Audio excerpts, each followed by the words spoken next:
It's very like me to be late. Late. I'm late all the time. But ladies and gentlemen, welcome to our very first live stream at Boston Pizza in Rutherford. I'm so excited to be joining you tonight. This is going to be so much fun. I got Justin Fisher modding the chat to my right, and I got an entire Hey, let me hear you guys. That's right. Well, not all of them heard because we're watching the game. By the way, if you're syncing us up, we got 19-19 left in the first period. I'm watching on the big Boston Pizza monitors. 19-19 left in the first period. So we're going to try to capture some face-offs and that sort of thing. Big shout out to producer Hayden at home, making sure that we're all taken care of. Now, I do want to highlight a couple of things about the game tonight that perhaps they haven't on the broadcast. First off, Mr. Leon Draisaitl. Here we go. We're going to get a face-off. There we go. So that should help you sync. Mr. Leon Draisaitl with 1 point in the series, and that's just a goal in Game 1.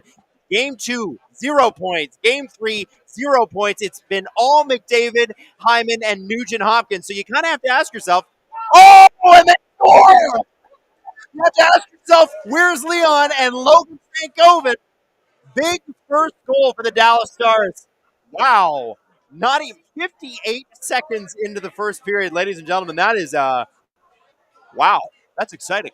I can't believe this. So Gripper Nation is live tonight, and we got a goal already. Now, Jesse, I want to say, did call. Jesse's right behind the camera.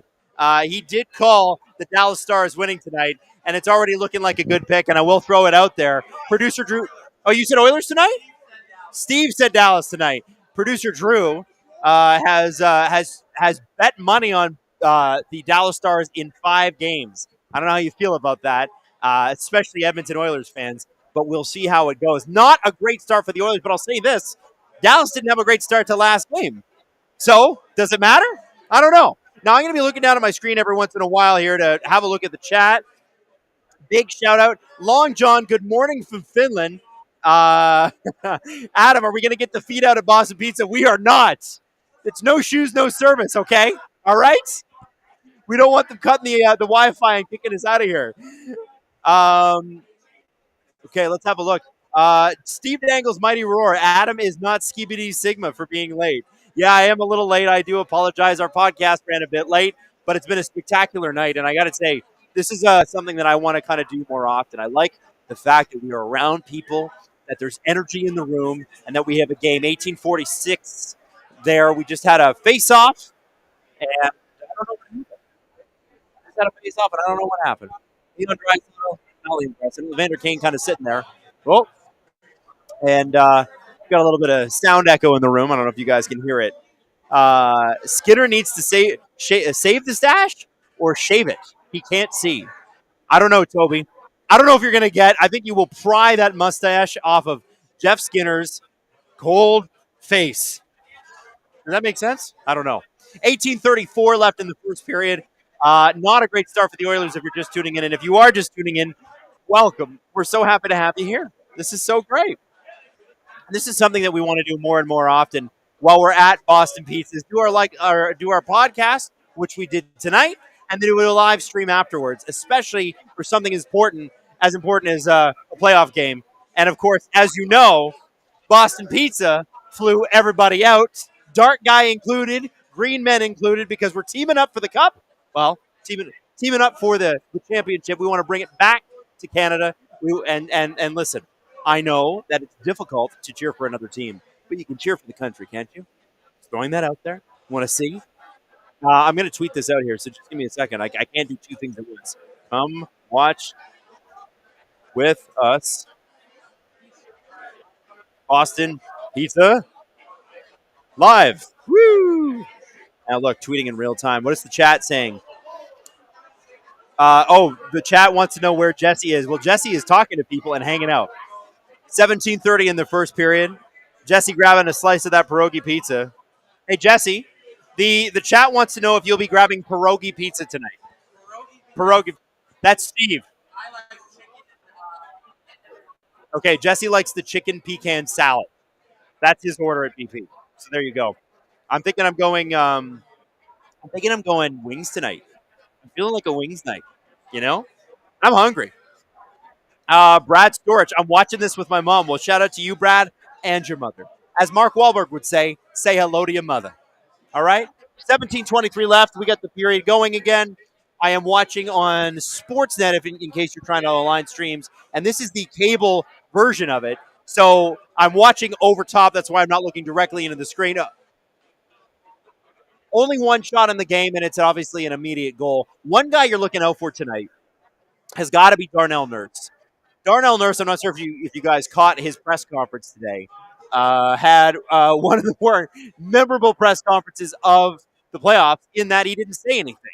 It's not really quotable. It's memorable because when you watch, he says nothing other than, yep, that guy's a good player. Yep, that guy's a good player. And then he just kind of walked away. So you know Darnell's not thrilled about the discourse around Darnell tonight. And frankly, he shouldn't be. He's not had the best playoff, although things, people are ignoring the little things. Little things are he's gotten better since he's been paired with Vinny Desharnais, but you do kind of have to wonder, Gripper Nation, is Darnell going to have a big night tonight? Is he going to? I wouldn't want to be the guy going into the boards against Darnell tonight. I'll just put it that way. I would. Okay, we got some others. Steve Dangle's Mighty Roar salad. Kick Jesse out of the restaurant right now. Hey, listen, Boston Pizza makes a good salad. He makes a good salad. Cassie, you don't need to know. How goes it? Prob won't be able to stay the whole. Cassie, we're happy to have you here for whatever time you can lend us. The fact that you're here at all means a lot, and we're happy to have you here. Meat Zero. Nashville spicy chicken sandwich from Boston Pizza is elite. It is delicious. I can't lie. It's so good. Um, how do you not order pizza at Boston Pizza? It's a good question. They do make a really good pizza. I think the pierogi pizza is Steve's favorite.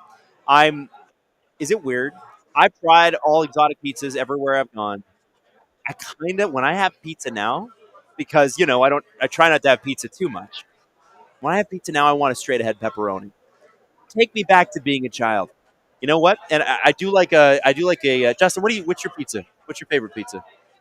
Pepperoni, black olives, jalapenos. Pepperoni, black olives, jalapenos for Justin Fisher. See, I like a pepperoni and bacon, maybe a little mushroom, something like that. Give me childhood when I have my pizza. 16:01 left in the first period. That's right. We are live from Boston Pizza. We're in the chat.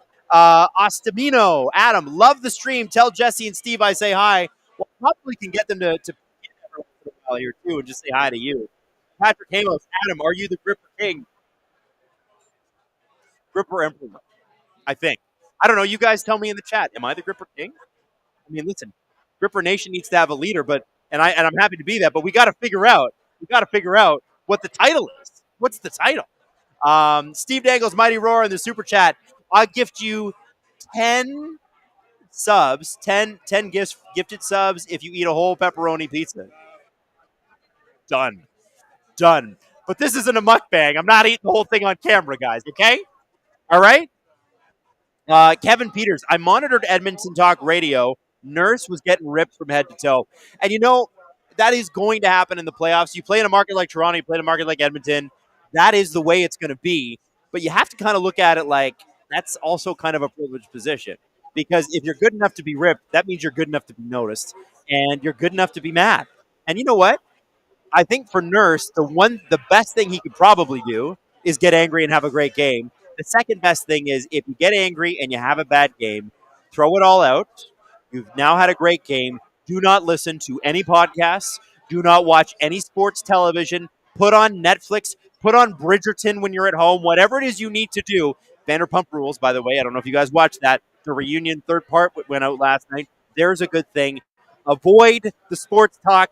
If you're Darnell Nurse, if you're struggling, for that goes for any player. You don't need that in your life. What you need to do is go out and win the Stanley Cup. 15-12 left in the first. We're going to get a face-off here, and I will give you a clap. Let's see if they actually drop the puck. I don't know. Boom. There we go. What do you need? Car keys. My car keys. They are in the front pouch. Hang on. Drew needs my car keys because he's going to steal my truck. Hang on. At least they should be in here, Drew. Hang on. What did I do with them? Oh, here they are. There you go. There we go. Fun fact, I thought I might have had a flat on the way here, but I think I have a slow leak. Fun times. Woohoo! Gripper Nation checking in. Gripper Rooney. Did Steve get chicken fingers? I'll bet he did. That guy from Canada, it's a good call. Oh, Jesse's showing you the salad. Apparently, you do make friends with salad, especially at Boston Pizza. Jesse, people want to see your face to believe that it's you. Can you, selling the mood?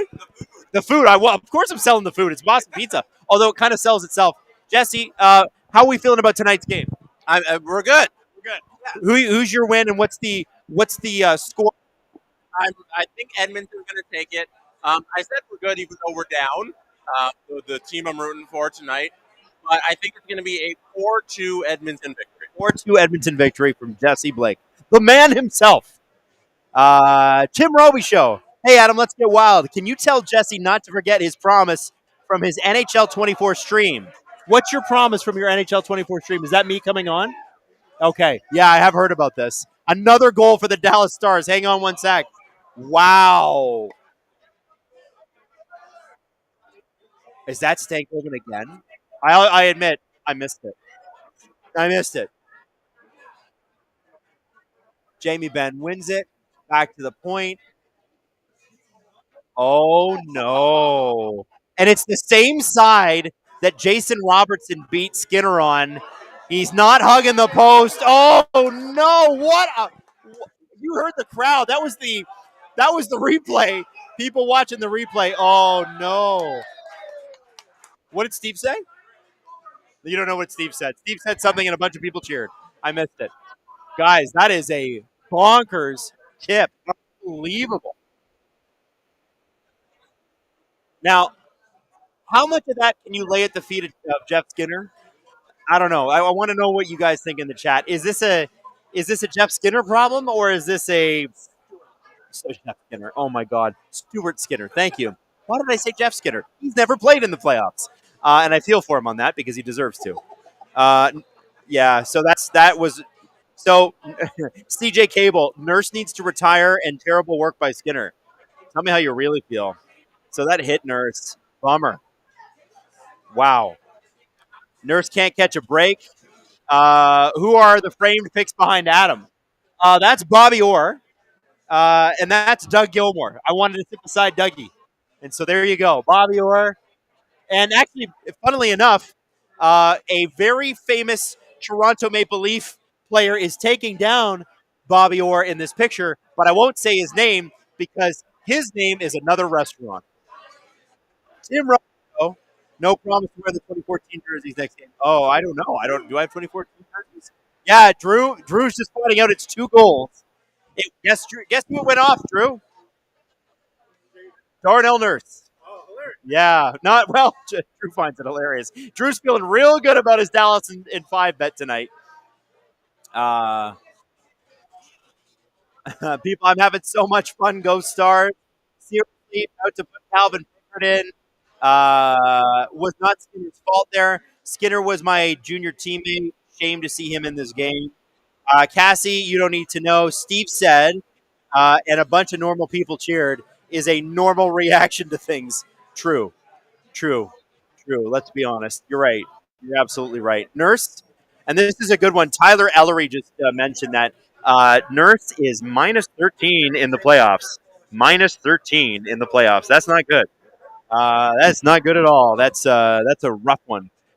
Very shiny watch, Adam. Oh, my watch? Oh, this watch? Yeah. It looks shiny. I can tell you that the watch isn't real. I only ever wear cheap watches. But I do like this watch. There's a good story with this watch. And in fact, this wasn't a cheap watch now that I think of it. This watch is actually my favorite watch. I bought this watch for myself when I was 23 and I got my first morning show gig in Calgary. Look, see? Very shiny. The batteries are dead in it. So it's not like one of these like weird Rolex ones. It's actually it's one of those like cosmetic watches. If you know anything about watches, you know that there are design companies that will buy watches and then plaster their name on it. So this is a Burberry watch. But whatever, I love it. It's my favorite watch. And Justin hasn't judged before. Justin's a big watch guy. They were talking about my shiny watch, Justin. I love it too. Batteries are dead. Been dead for at least a year. Doesn't matter. You wear it for the look. I have many things that can tell me the time. SDPN watches when? Good question. Jesse's eating a salad down right here beside me. Jesse, how can we get SDPN watches to market? Jesse doesn't think we can do it. But thanks, boys. Thanks for coming. Where there's a will, there's a way. So maybe what you need to do is pester Jesse on his stream. I would say we're not watching until we get SDPN watches. You see? Um, the series is over. How can you say the game isn't over? I don't think the series is over. I don't think the game's over. Remember, last game, Dallas was down 2-0 going into the second period. This series has gone through the second period. I just said it on the show that we just did record. I'm gonna boom. There's the face off. I just said it. The team that has won the second period in this series has won each game. Oh, we almost have a third goal. Dallas gets real close on Stuart Skinner. We almost had what could have been disaster. Although you can't ever really count out the Edmonton Oilers for being, a team that can come back. People are blaming Stuart Skinner for this. Jeff has been. Who's Jeff? Oh, Jeff Skinner. Justin just put up a really good poll. Who's been worse, Jeff Skinner or Stuart Skinner? It's a tight race. It's a tight race right now. Hayden Matthews is Hayden. Producer Hayden's telling me not to touch the microphone. He's like, "Can you please be a professional?" I'll try. Darnell Nurse, and I'll tell you this: Darnell Nurse and Vinny Desharnais have a -11 goal differential this postseason. Edmonton got a shot. Edmonton got a shot. Cody Ceci has a -7. None of the other four have two defensemen with a negative goal differential that's this bad. Essa Liddell's a -5. Rangers Truba and Lindgren are -4s. Panthers Mikula and Kulikov are -2 and -1. Oh, baby. The Dallas Stars, at least right now, look like they're figuring the Edmonton Oilers out. They didn't quite have them in game one, although it was close enough. Oh, here we go. We might have a breakaway. 11:01 left in the fourth period. One of those things that playoffs are a puzzle. They are something to be worked out, and great teams over the course of 7 games start to dismantle other teams. And from the first period, how could you think anything differently? Although I will say, it is only the first period. Checking in with the chat. Real grippers wear ankle watches. I don't know if I've ever seen an ankle watch. Is that a thing? Is that actually a thing? Or do you just wear a watch on your ankle? Justin, you're a watch guy. Are ankle watches a thing? They are not. It must just be something you haven't invented yet. Oh, baby, that they can be. Why not? Why can't they be? Lots of Stars fans in the chat tonight. Oh, Cassie just gifted 50 memberships. Cassie, you're out of control this round. Thank you. That's crazy. So there are a bunch of Toby, Cassie, you animal. That's wild, Cassie. Thank you so much for that. That is spectacular. And I'm well aware, by the way, of how many you've been gifting, not only on my streams but on Steve Dangle's streams. And I just want to say thank you very much. That anytime somebody gifts a stream, that's an enormous win for us. I just can't tell you how grateful I am. So thank you, Cassie. 10 minutes left in the first period. Here come the Dallas Stars again. Edmonton has one shot on net. Dallas just got its 6th, I believe. It depends on if they actually count it as that. And, one of the things I got to say is that it's a funny thing, these playoffs, because especially this series, is that every period we've had, the first period of the first game excluded, there's been a definitive winner of that period. And I would say Edmonton definitively won periods 2 and 3 in game 1. Dallas definitively won periods 2 and 3 in the last 2 games. And Edmonton has started well in games 2 and game 3, but haven't been able to carry it through. So what you're seeing halfway through one period is not the game. There's Draisaitl. Hasn't had a point since game 1. Nice little give and go there, but it doesn't amount to anything right now. Dallas doing a great job of keeping Edmonton to the side. One of the things Edmonton's going to have to do if they want to get pucks past Jake Ottinger is because the pucks, what a shot. Woo! That was Corey Perry back in, I believe. Is that Corey Perry back in the game? Am I wrong on that? That was Corey Perry playing with Ryan McLeod and Leon Draisaitl on a new look second line. The other thing I gotta say is Corey Perry not being in this series very much has been very interesting. You get that guy for moments like this, and he hasn't been playing. And I wondered on the Game 3 stream, and we kind of talked about this. Is it a speed thing? Where does he fit in the lineup? Obviously, you want to get Adam Henrique in, but is Corey Perry really the 13th best forward on this? And I know he's taken a step back in his career, but he's been extraordinarily useful in Montreal and Tampa's runs. Oh, nice little drive to the net. That's what you want McDavid doing. He's been doing it all series. And I think, frankly, what McDavid just did there is what Edmonton is going to need to do. As I said, they're being pushed to the outside. Guys like Corey Perry not afraid to go to the net. Maybe you need a little bit of juice in front of the net. You need a little bit of. I need Jake Ottinger to not see this shot, and that I think is the only way that they're going to get anything by him. Just pulling this. What's that? 2 shots total for Edmonton. Justin's asking me if 2 shots for Edmonton more than halfway through the first period is good. It's not. But it's only halfway through the first period, just over. We've seen plenty of things. Amber Lynn, who's been a member for 3 months, thank you so much. Adam, what do we have to do to get Steve to use your foot as a microphone? We came pretty close to the end. I think Steve gave you the challenge, and I think that you have to meet the challenge. I think that's what you need to do. So that is the challenge. Whatever the challenge was, I actually kind of forgot what it was, but whatever it was. Alec Whitney, Corey Perry is mayonnaise, barely achieving sentience. Old Battle of Cali reference. Oh my goodness! Wow, Allie, that's deep.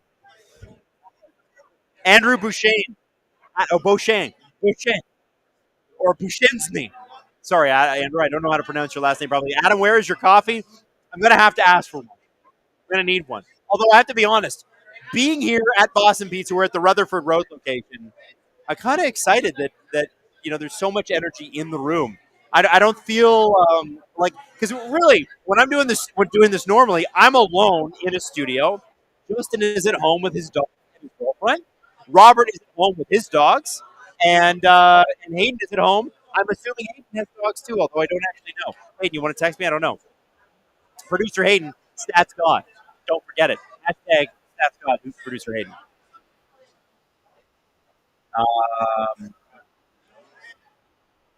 Aaron Grace, you can tell the energy is off the charts in that building. Which building? Boston Pizza? Because yes. Edmonton, airs out of the balloon just a little bit. 8:09 left in the first period. We're going to have a face-off here. I'll clap. Boom. There we go. If you're lighting your stream, I'm watching on Sportsnet through the cable. Actual, real cable here at Boston Pizza. So it should be in line with what you're watching. There shouldn't be any delay to the stream, which is fantastic. Evan Bouchard keeps the puck in at the blue line. Back into the zone. The screen is absolutely enormous here. The light on my face is coming from that screen. It's perfect lighting. Perfect mood lighting. You have to wonder with the Edmonton Oilers, can they start to make some adjustments that allow their better players to be more successful against Dallas's lines? Now, one of the things they're probably loath to do is to load up with Leon and Connor on the same line.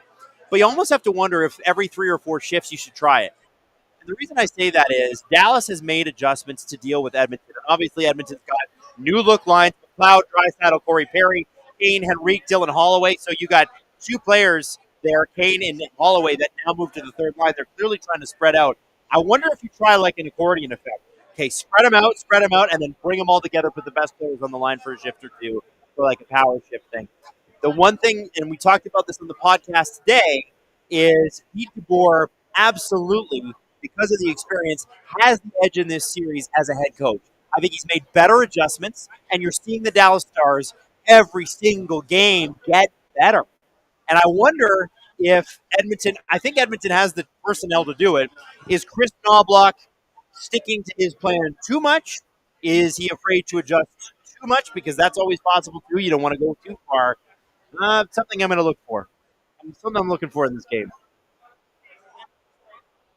Uh, okay, here we go. Edmonton needs more depth and better goaltending. They have a similar issue with the Leafs with their defensive system. You're right, Mac. You're absolutely. Oh, we got an Edmonton goal. We got an Edmonton goal, baby. And Darnell Nurse is on the ice for it, and it's the Leon Draisaitl line. How about that? And there are some Edmonton fans in the building tonight, and they're thrilled about that. Big, big goal for the Edmonton Oilers on their third shot of the game. All of a sudden, it doesn't seem so bad, does it? And look at that. Corey Perry, who's been scratched the last couple of games, is back, baby. So Edmonton, this comes off the rush, and again, going to the net. Going to the net, big goal there by McLeod. That has to feel good. Scoops up a rebound on a nice little back pass. There's Corey Perry takes the shot on a pass by Darnell Nurse. Darnell Nurse redemption game potentially on the books. Very nice. Very, very nice goal. All of a sudden, it doesn't seem so out of reach, does it? For everybody that was saying the game was over, not yet. Not yet. Aaron Grace, bold strategy to tackle your own goalie by Dallas. Doesn't usually work out. Sometimes you get lucky with that one, but I agree, Aaron. I wouldn't do that. Bit of a Dallas defensive breakdown there, no question. Pierre-Luc Dubois, that was terrible. What was terrible? All of it on Dallas' side. But good on Darnell Nurse. That has to feel really good. And it's got to feel good for Corey Perry as well, because Corey Perry has not been playing. And this is what he's here for. Justin Fournier. Adam, how's your day going? It's spectacular, Justin. Thank you for the super chat. Yeah, doing great. Excited. It's been an exciting day. We have obviously the Boston Pizza Live happening. We had a good show today. Had another second show for you guys to check out tomorrow. So you're getting 5 shows this week if you're a VIP member. You're going to get our Boston Pizza show in the morning, and then you're going to get VIP at midnight. That drops midnight on Friday morning, and then of course STP on Friday as normally scheduled. Steve will be back with his stream at the Rangers and Panthers. Nice little move in by the Edmonton Oilers, Leon Draisaitl there. Again, that line needed to get things going. Leon has still only 1 point in this series. And if you're the Edmonton Oilers, you're not going to win a lot of series with Leon Draisaitl only scoring a point, especially as he came into the playoffs. Sorry, this playoff. Why can't I think of this? The third round, the Western Conference Final, as the NHL leader in points. Sucks that I'm inside the kitchen working, but I'm enjoying this nonetheless. That's from MKI Sports. I'm assuming it worked. Shots are now even. Robert P., you're absolutely right. SDP VIP appreciation week. Yes, thank you, Jacqueline K. Adam, why does your audio sound like I'm on Ventrilo in 2007? Because it's a live mic here at Boston Pizza, and it's one of those mics that doesn't catch ambient sound. So obviously, we have a bit of a crowd here, but it allows me to be able to hear you and listen. So it's going to sound a little bit more live on location tonight, and I hope that's okay. Otherwise, all you'd hear is the entire room. It's a little bit more direct. They gave the Stars first goal to Johnson. Screw you, Mo. Mo is my friend that picked Johnson and Draisaitl to score while I picked Hyman and Ben. Well, sorry, Justin. Sorry. Not you, Justin. Justin on the chat. What's that? Oh, Justin's asking if I want to play a game. The game is, one more time, Justin. What is it? All right. Pick a player from any team. Either team.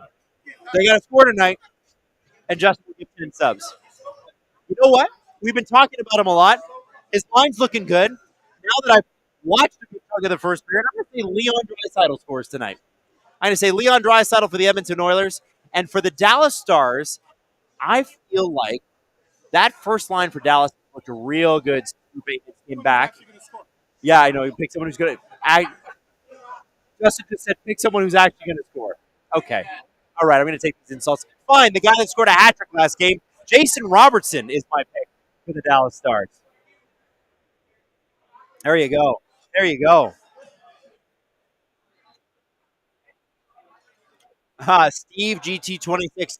Oilers fans are going to need therapy.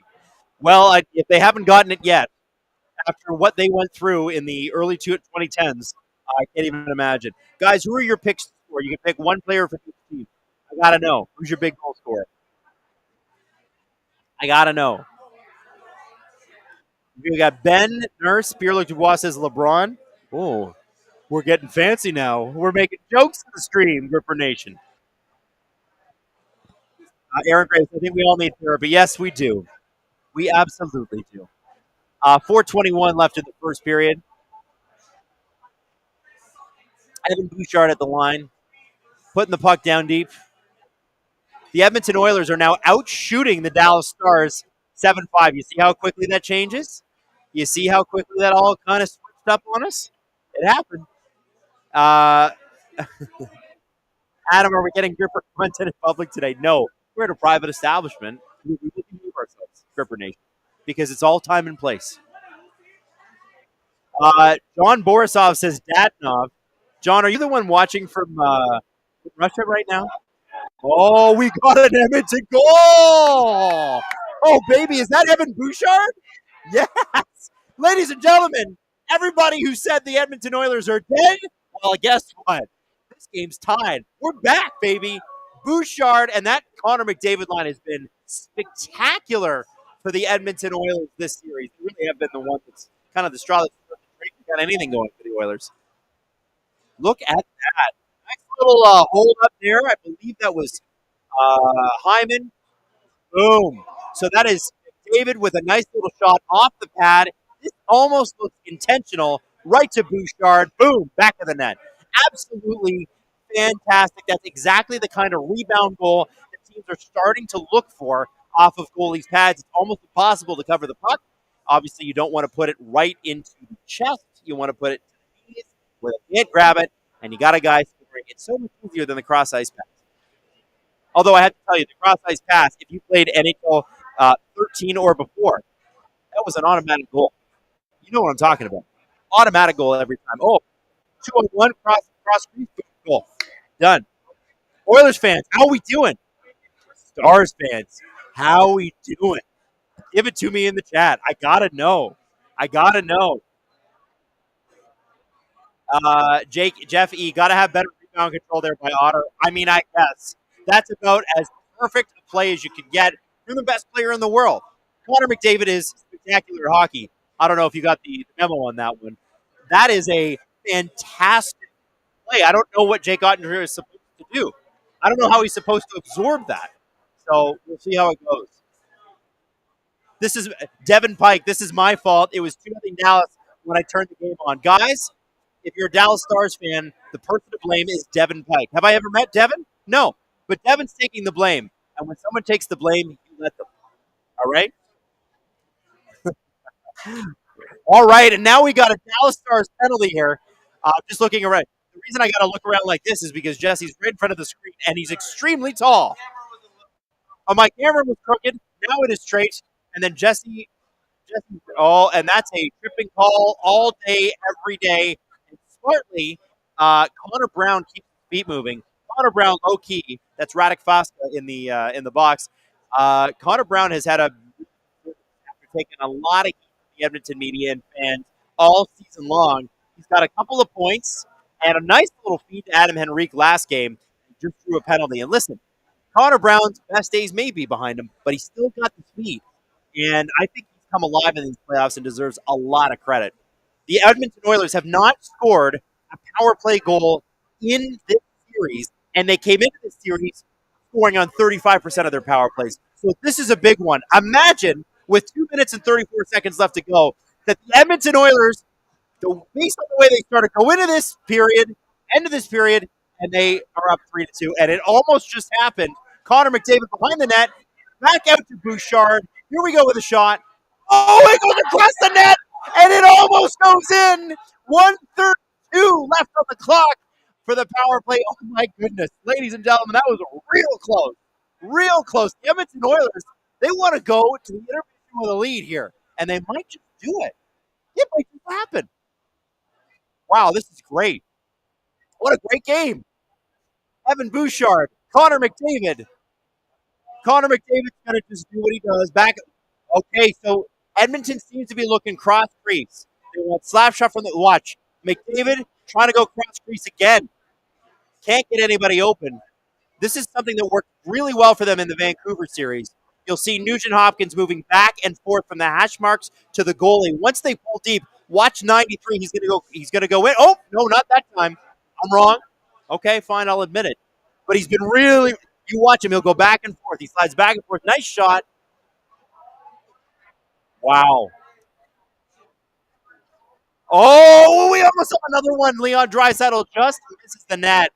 Damn good power play chances for the Edmonton Oilers. They're still at 33.3% for the playoffs. Oh, and Stuart Skinner almost stripped. If you are a goaltender, you finish the sentence. Are the Oilers back? They are still back or okay, calm down? That is our poll right now. And by the way, they are so back is winning 52%. Yeah. Spectacular. 44 seconds left to go. 2 shots on the power play for the Oilers, but boy, it sure felt like a lot more scoring chances than just 2 shots. That really doesn't tell the whole story. It really came close, and they just couldn't convert. If they create opportunities like this in the second period, Edmonton might get back in this series. Oh, Sorry. Justin Spywick. This sucks. I picked Bouchard to score last game. Damn. Sam, this isn't the same with the possibility of some Rippers. Don't worry. Don't, listen, if you guys hit the number, oh man, we're just seeing a replay of the power play here. Oh wow. Oh, so Jake Ottinger's stick, which was behind him, looks like it potentially saved a goal. Ladies and gentlemen, the NHL playoffs are the absolute best. What a ridiculous play. I love this game. Oh, my goodness. Andrew Johnson, hammer that like button. Like I said, don't worry, I'll get you back on the other side. Remember to share this stream with as many people as you possibly can, too. Let's get some more people into Cooper Nation. Wow. Never has a drop stick been more consequential in a playoff game. Oh, we got a 2-on-1. Oh, and they just run out of time. Woo! That Tyler Seguin line looks good. It looks like Minnesota is 10 minutes away from the championship in the PWHL Final. I believe almost 50,000 people are watching that on YouTube tonight. So maybe a few of them will join us after the PWHL game is over. But we actually got some great numbers here tonight. This is awesome. This is fantastic. Margo's asking, where's Adam? I'm at Boston Pizza in Rutherford Road in Vaughan here in Toronto. We did a live event a little bit earlier. This is actually part of it. We've got a fantastic group of people here, and this is something we want to do more and more often. We thought, okay, these streams are going really well. What else can we do to make them better? Let's bring people into it. So why not? And that's why you're all here. It's so great. Kaludi, Jake Ottinger strategically placed his stick there. Yeah, I bet he did. Hey, Cassie just gifted another 10 membership. Yeah, Cassie, thank you so much. My goodness. Now, we are going to play a clip here in just a second. But before we do, I want to talk a little bit. I want to chat. I want to know, because we've got essentially, I know it's 2-2, but it's 0-0. We got a tie game. Really, this game is now 40 minutes long, and we start from 0 again. The team that wins second period in this series keeps winning. So who do you think wins the second period? Who do you think has a better second period? I would say that period was a dead even split down the middle. Dallas absolutely dominated the first 10 minutes. Edmonton absolutely dominated the second 10, and I think probably a more dominant fashion, right? They doubled the Stars' offensive shots, I believe, by the end of that period. So my question to you is, what do you think? Who gets the second period? Hey, Cassie. Cassie just said that's all for tonight. Good night, y'all. Cassie, thank you. You're the best. Love you, and thank you so much for tuning in. What do we think? It's an even 7-6. He's right. It's 0-0. Well, it's 2-2, but you know what I mean. It's even. It's an even split. Dallas just retook the momentum with that last play, according to Patrick. Aaron Grace, by Cassie. Oh, everybody's saying bye to Cassie. That's great. I love this. It's 2-2, but it's 0-0. That's my quote. Thank you. I'm very proud of that. And Justin is making fun of me. He calls me a mathematical man. Listen. Hey, Adam, how did the live stream go tonight? Cheers. This is the live stream. You tell me. How's it going? We got a 420 Slayer. Go Dallas. Milo says Stars take the second period.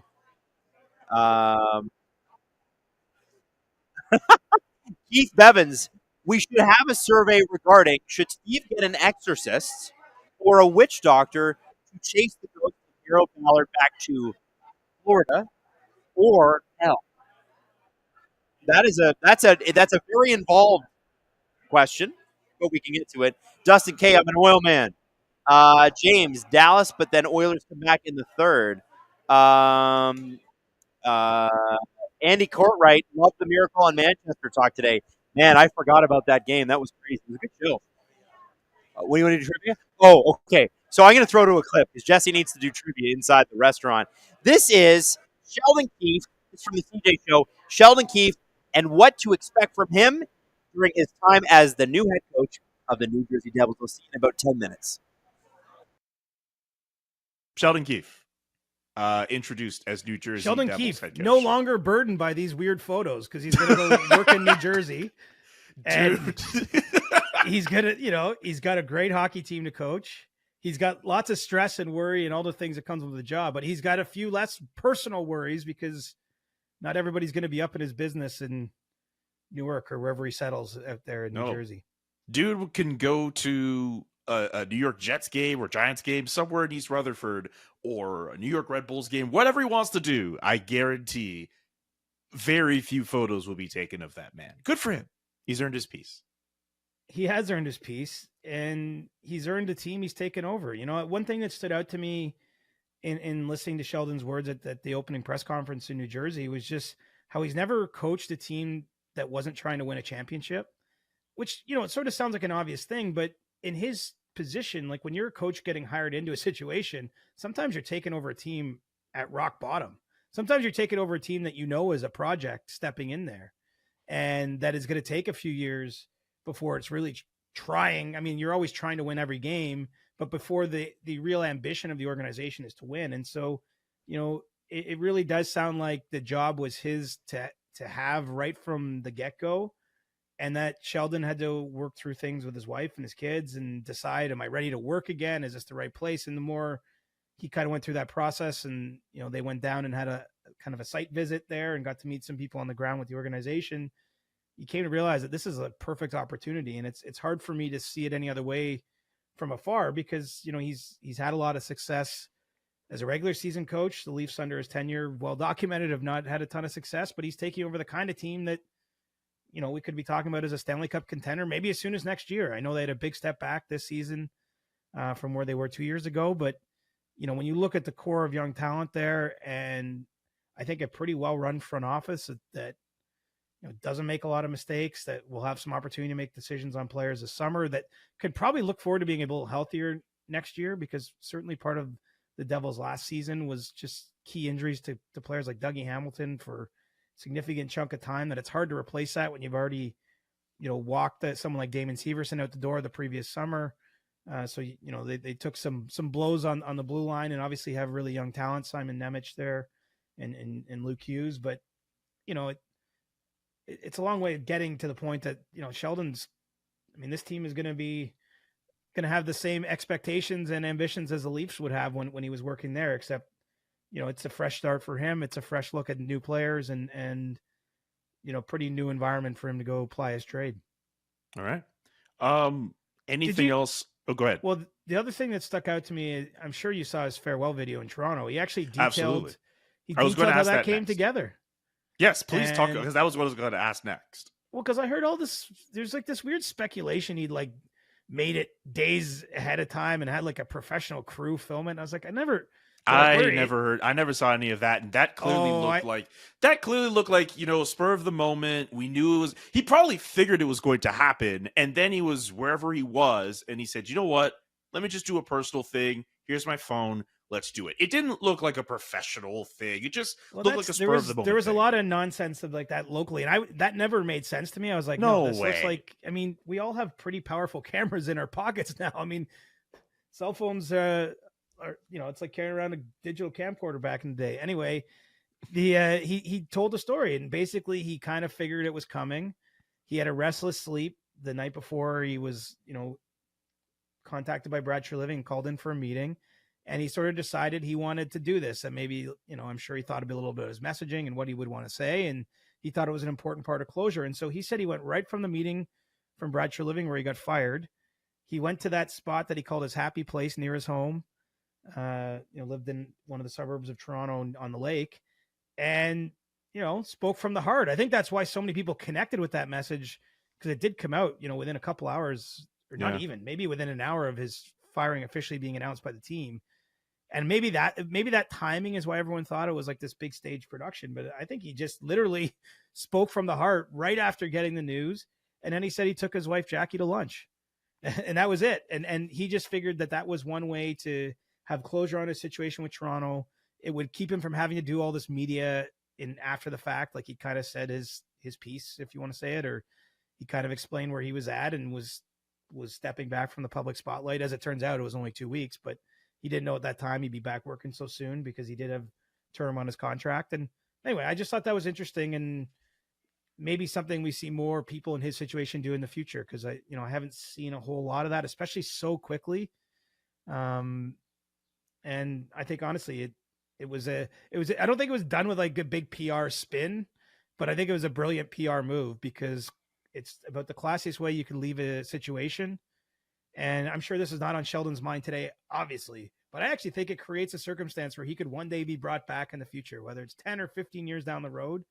Like he left, the bridge was not burned on either side at the end of that relationship. And he's still a very young coach, and I bet his best days are still ahead. That's a pretty safe thing to be predicting. Circle back to this episode in about 5 to 7 years when the rumors of Sheldon Keefe, should he return to the Toronto Maple Leafs, circle the wagons. I mean, the Paul Maurice went back to Carolina. Cito Gaston came back to the Blue Jays. Lindy Ruff has just been hired back in Buffalo. Those aren't perfect parallels. But, if Sheldon goes on and wins a cup or cups elsewhere, and he's a distinguished coach and one of the best in the games, and the Leafs are still trying to get it right in 10 or 15 years, it would just not surprise me at all if you started to see those kind of rumors go around. I mean, that's what's old is new again. That's how it is. I've seen Michel Therrien and Claude Julien coach the Canadiens twice. It's entirely possible. Exactly. Twice. I still can't believe that happened. Jeez. I just feel like because it's such a classy way to go out too. And like even today was so well spoken at his introductory press conference. I mean, he seems like a new man again, because he can have a coffee with Nico Hischier here in the next few weeks and no one is going to bother him. They're just going to go do their job and get working on trying to bring the cup to Jersey. Yeah. Wherever I'm trying to think I mean, then again, whenever we travel, I imagine for you, you're not trying to have dinner in New Jersey. You'd much rather have it in Midtown if you have to ever be at a Devils game. But there's some good restaurants in Jersey, man. Oh, okay. So I don't know. I tried not to hang out too long in Jersey during the near time the rink. I went to the Dinosaur Barbecue a fair bit over the years. They have a Dinosaur Barbecue in Jersey? Just down the street from the arena, man. Oh, come on. I would have gone. You're all being snobby. Like I ran into New York City. And you ran I was just trying to follow right past the Dinosaur Barbecue. Dinosaur Barbecue is to Manhattan. Oh! Dinosaur Barbecue in Syracuse is elite. I would have gone to that one in Jersey. There's also some like old school kind of restaurants that I've been to over in New York that are like really good. Okay. Well, don't sleep on New Jersey. I will never sleep on New Jersey ever again.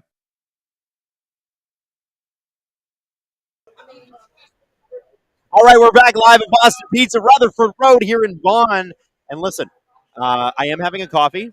It is hot. Bain said, hey, grab some beers for us, Adam. Bane, I will have a beer for you, but not during the stream because I'm a dad, and if I drink a beer, I might fall asleep, and that wouldn't be good. So I'm going to be drinking this coffee. I'm going to be drinking a lot of the coffee. We are so very back. Um, oh, it tastes good. Just saying goodbye to. Thank you, Taylor. Much appreciated. And I'm going to stop touching the microphone because Hayden's asking me to stop. I'm just going to adjust it one more time, Hayden. There we go. We're good. Thumbs up, everybody. So it's interesting watching the comments throughout CJ talking about some of this stuff. A few people thinking that New Jersey Devils are not a good team. And I would posit to you that I made that mistake once, and then I had to wear terrible pajamas. And so what I will say is the New Jersey Devils are a great team. Dougie Hamilton, Jack Hughes, and no goaltending. That'll kill any team. Imagine Austin Matthews injured, um, William Nylander out for the season, and the Leafs have bad goaltending. How good do you think they'd be? They'd be bad. And that's kind of what happens, right? Sometimes you just get bad injury luck. I also don't think, like maybe Devils fans were onto something with the whole fire Lindy thing. Not that you want to see a guy fired, but maybe he wasn't the right fit. Sheldon Keefe knows how to run a high-powered offense that moves. And actually, I want to read this clip. This is something we talked about on the podcast today, and it just led to an absolutely volcanic Steve Dangle rant. And it said, here's what I think Sheldon Keefe said the quiet part out loud. So I'm going to read you this clip. It's from Kevin McGran, Toronto Star. It was a tremendous honor to coach the Toronto Maple Leafs. That's what Keefe said. And yeah, that's great. That's great. There's a lot that goes into that. Yeah, that's fair. I've had a number of well-established coaches in the league reach out and say that I should be happy now that I get to coach in the real NHL. And Steve said something really interesting. He's like, I don't like that connotation because it implies that the real NHL doesn't exist, or that is a place where nobody cares. And I think that's crap, and I think he's right. And you got to hear today's STP to hear a little bit more about it. I think I think okay. So I think our camera's bumped a little bit here, so we'll make sure to get it back to straight. I'm still waiting for an announcement that Steve is somehow related to Harold Ballard. Why do you think that? I got bumped a little bit, so I'm a little slanted. That's all. Bane, Adam, can you grab us some beers? I'm going to try, buddy. I'm going to try. Steve, blood pressure went into red after that quote. Man, it was pretty bonkers. I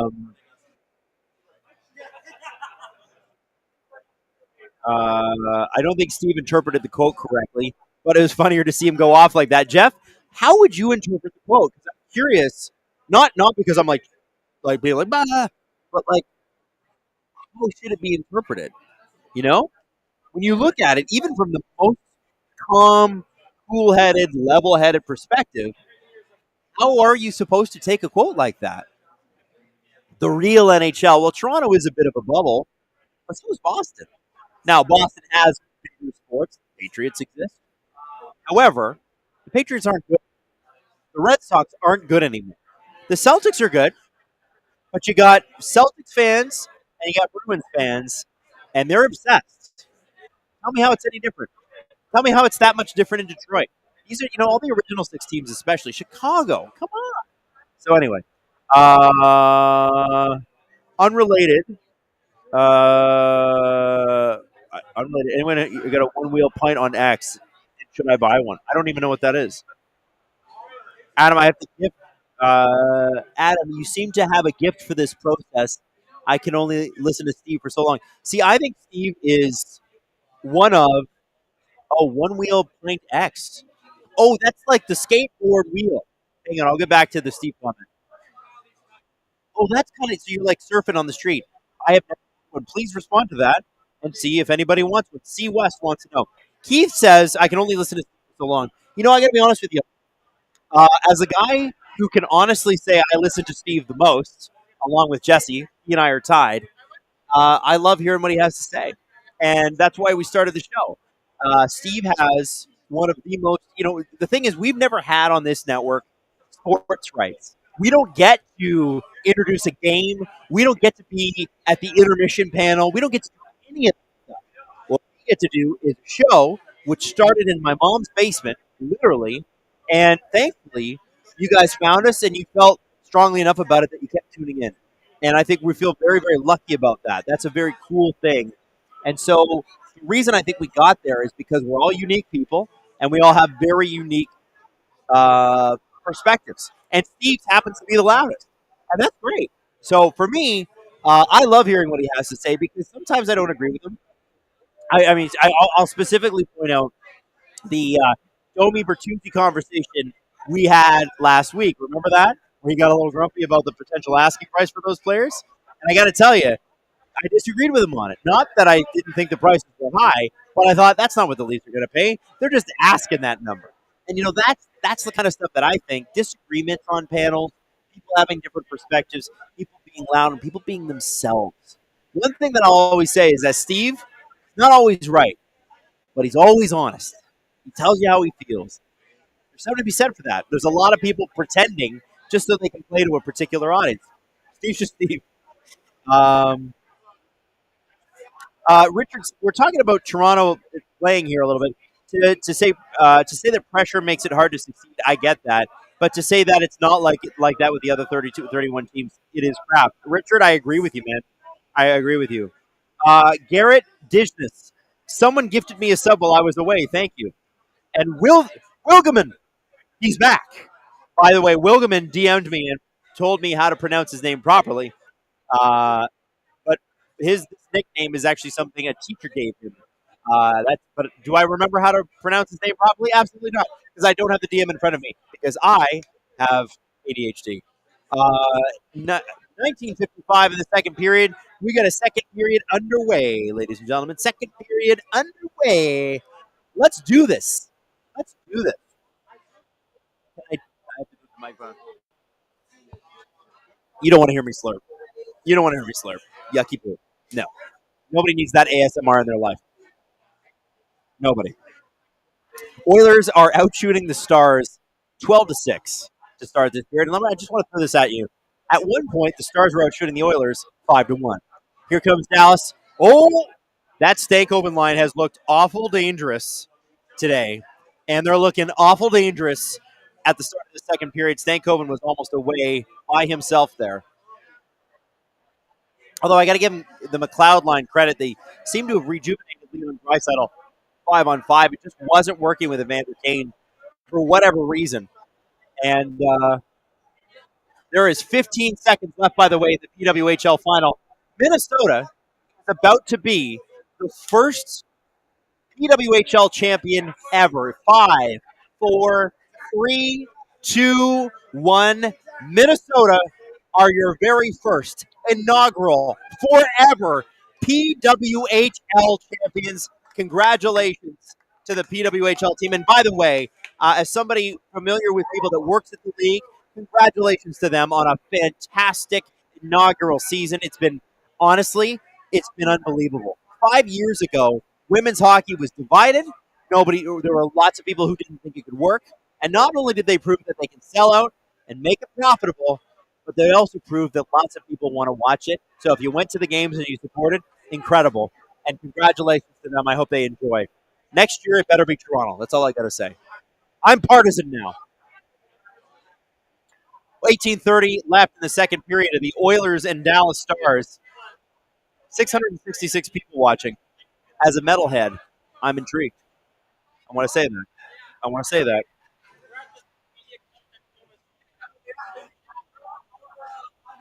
Shot on goal. Boston is 44-17 for Minnesota. Don't know what the shot attempts are. Man, that's bonkers. They really did win that series. That was unbelievable. STPN ASMR in the offseason. I don't think so. Oh, we got a Dallas player down on the ice. I believe that's Petrovic. Is he bleeding? I believe there might be a penalty call against the Oilers anyway. Oh, no, that's Mason Marchment, who was called, by the way, for a dive last game. Well, that's a puck to the face. That doesn't feel good. That's a real Mason Marchment ouchie moment. Unlike the Zach Hyman play. Big win. Big win for Minnesota. Good for them. But PWHL really need teams names for next year. I agree, and I think they'll have them. I just think there's guys. You got to understand, the PWHL as a league came together in like 4 months, 4 flipping months. It's not easy to put that together. It's an entire business with hundreds of people. That's it's impressive what they've pulled off. It really is. And I don't think we understand just quite how impressive. Like we don't know how impressive it is, and we won't know for years. It's gonna be one of those things we look back on and go, "Oh my god!" They're going to make documentaries about this. I'm telling you, it's going to be mind blowing.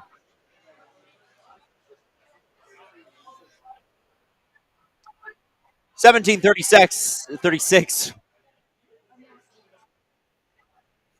1730 left in the second period. Oops. Hey, greetings from Querétaro, Mexico. Thank you, Italo. We have Italo from Mexico. Thank you for watching. Really appreciate it. No penalties in this game, Michael's pointing out. That's true. Do any of you at SDPN have interactions with Coach Shippey? Yeah, Steve and Jesse, I think, went golfing with him and Coach Jeremy last summer. We were talking about some collab stuff, so hopefully we get that going. It's been a crazy season. But, love those guys. They're great guys. And Shippey is absolutely hilarious. I just want to throw that out there. I don't know if you guys saw his Kreider video after the second round ended. Kreider had that hat trick. You should go check it out. Man, that guy's hilarious. Steve Dangle's Mighty Roar. 44-17 is ridiculous. Boston teams can't win finals. No, they can't. And everybody's okay with it. Actually, they can win every final. Adam, I'm tuning in from Toronto. Oh, you're tuning in from Scarborough. Hey, yeah. Yeah, we love Scarborough. We love Scarborough. Shots are 19-12 now. Dallas has had a few shots. Not a lot going yet in the second period. Although I have to be honest, it looks like Dallas is skating a little bit more. Edmonton looks to be a little more on their heels, which isn't great for Stuart Skinner.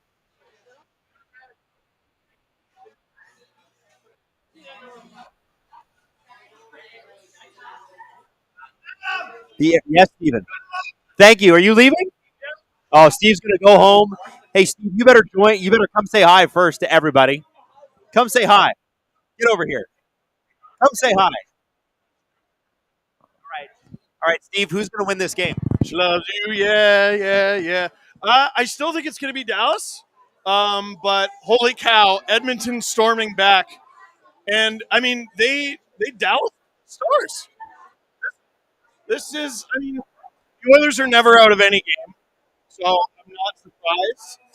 What I was surprised by was how down Oilers fans were during the 2-0 deficit. Oh, if you read the chat, the game was over. The series was over. It was over. Who donated? Who gifted 50? That'd be Cassie. You nut! She did 60 total, and she actually just went to bed. Good night, sweet princess, queen. Master plan forever. Hey, do your friend Adam a favor and retweet the stream if you can. Yeah, I'll take it. From your social media. Yeah, I'll take it. You know, we want people coming in. Who is this drunk guy? I don't know. Just some guy. Some guy who calls himself Steve. By the way, we had a really fun moment today. Steve Silverstone, who is the franchisee here at Boston Pizza on Rutherford Road, we introduced him on in front of everybody. And we're like, this is Steve, and he was not kind enough to have us here today. And Jesse's like, better Steve? And then everybody started chanting, better Steve, better Steve. It was great. It was great. Steve Dangle's Mighty Roar. Pre-order Steve Dangle's book. You'll be hearing that a lot over the next few months, and you should. It's already on the bestsellers list for pre-orders. Bonkers. Absolutely bonkers. King MT, Minnesota just won the PWHL Walter Cup. We know. We counted it down. Oh, we counted it down. Oh, here it comes. Sorry, what? Yeah. Oh, yeah. We counted it down on the stream. Oh, yeah. I announced it on the stream and everything. He's making sure that I announced it, which I did. And I just want to say that I think it's pretty darn cool. What if they kissed during the? Hey, Steve. Somebody's asking, what if they kissed during the Edmonton Oilers Dallas Stars Game 4 live with Adam Wylde? What if we kissed on the couch? What if we kissed? Steve just said kiss your grippers. So for some of you, that might be tonight. In French, when we have the flu, we call it having a grip. Ha ha! Because that's how you say flu in French. If you took French class past grade 9, you'd know that. I didn't, but I still know. Did Saudi Steve pick up tonight's? Yes, he did. You betcha he did. You betcha. You betcha. 15:31 left in the second period. Dallas looks like they got something going there, but Matthias Janmark jumps in, steals, pushes it back.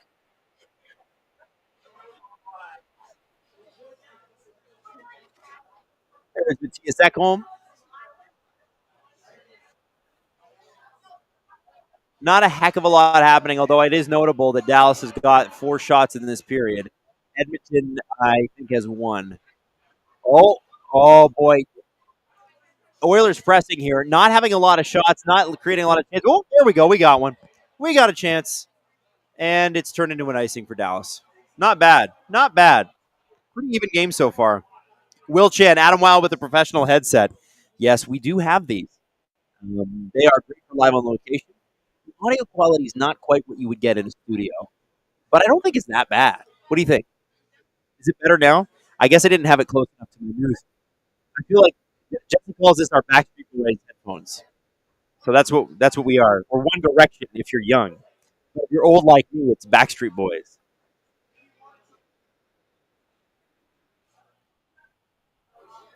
19 says, I respect Edmonton because their goal scorers actually show up in the playoffs. Oh! And they almost showed up again. But Jake Ottinger closed the door. That Leon Draisaitl line is threatening. Oh, wait.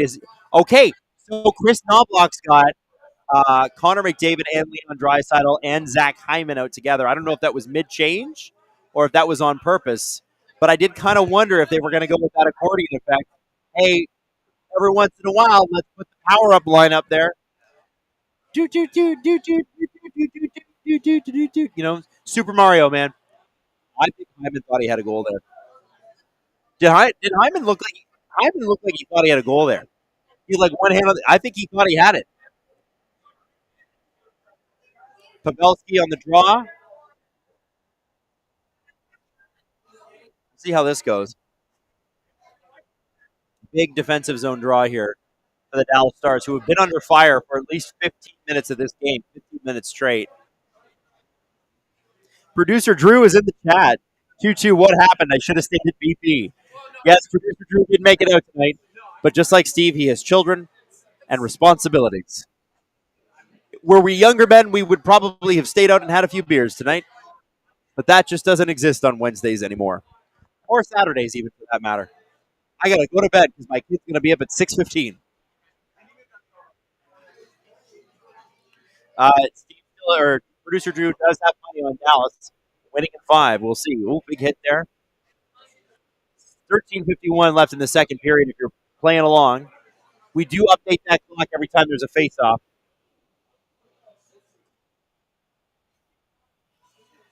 By the way, I should mention Taylor Heiss is the Atlanta Class winner for MVP in the playoffs, basically similar to Conn Smythe in the NHL. She is the inaugural winner of that.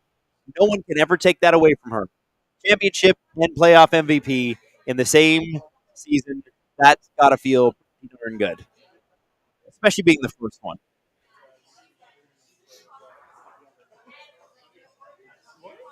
All right. So why don't we do this?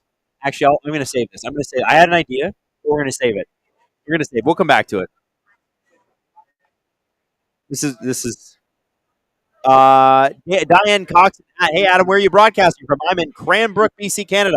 Diane, I'm in Vaughan, Toronto, Ontario, at the Rutherford Road Boston Pizza, where we're just hanging out with everybody, having a good time, enjoying our lives, and eating pierogi pizza. Actually, I ordered the grilled chicken tacos and a garden salad, and I'm very excited. I also have this coffee, which is, you know what? A lot of places don't pay attention to their coffee. Coffee. Throwing that out there. I don't think a lot of people come to Boston Pizza for the coffee, But when they do, they will not be let down, or at least I wasn't. Hang on, let me take a sip. Now, I think, actually, before I do take a sip, let me throw this at you. I would like to know from you where you are tuning in from tonight. I am live on location. You are live on location in the chat. So let's do a city check-in right now. Where we got? Where are we watching from? USA, baby. Let's go high. She's unreal. True. Uh, hey, Adam, if nobody told you, your hairline looks great today. Well, I appreciate that. Thankfully, I've been able to maintain it. Genetics have allowed me so far. And hopefully, that continues. Yeah, that's right. Aaron Grace tuning in from Oshawa. Adam is hanging out with his family, having himself a good time. It's Gripdemic. Stop it. Okay, so here we go. We check it in. East Van, BC, Columbia, Missouri, Sudbury, Orlando, Jamaica. No, you're not tuning in from Jamaica. I know you, Steve Dangle's Mighty Roar. You're Canadian.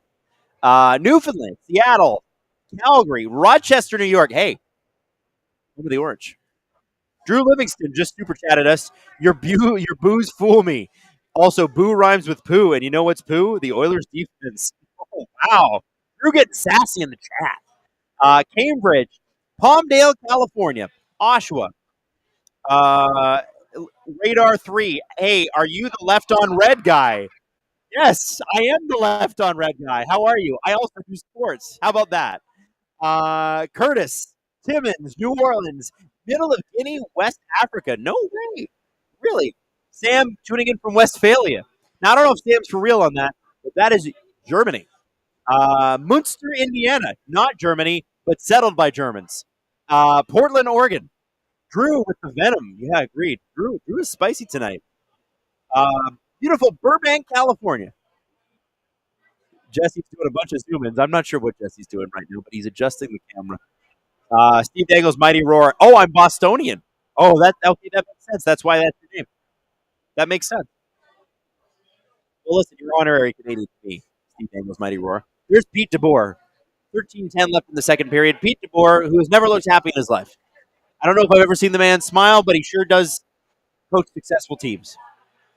By the way, I have to tell you, as I'm talking to you right now, I should be on the injured reserve because I bit my tongue something fierce today. Like I was eating a Caesar salad and I just chomped on it, and my tongue, the right side of my tongue, is so itchy. It was one of those ones that make your eyes water. So I'm a little bruised, beat up, guys. But it's the playoffs, and you got to bring it up in the playoffs.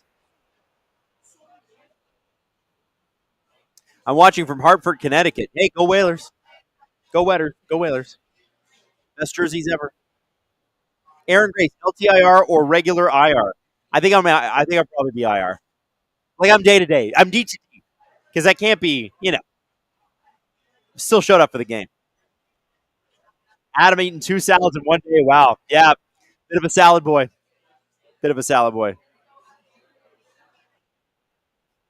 All right, here we go. I'm having a drink of coffee. Hang on. There, I chucked it. So that way I don't mess with the microphone and Hayden won't get mad at me. I have 3 missed text messages. Portland, Oregon. I was hoping to get some cap space to add at the deadline. I'm sorry, Aaron. I'm not your guy. I'm not your cap space boy. Plus, it's the playoffs. Cap doesn't matter. We all come off LTIR. Like, we're all Mark Stone in the playoffs. We're all Nikita Kucherov in the playoffs. 11:48 in the second period. Been a bit of a shoving match here. Pretty even second period to start.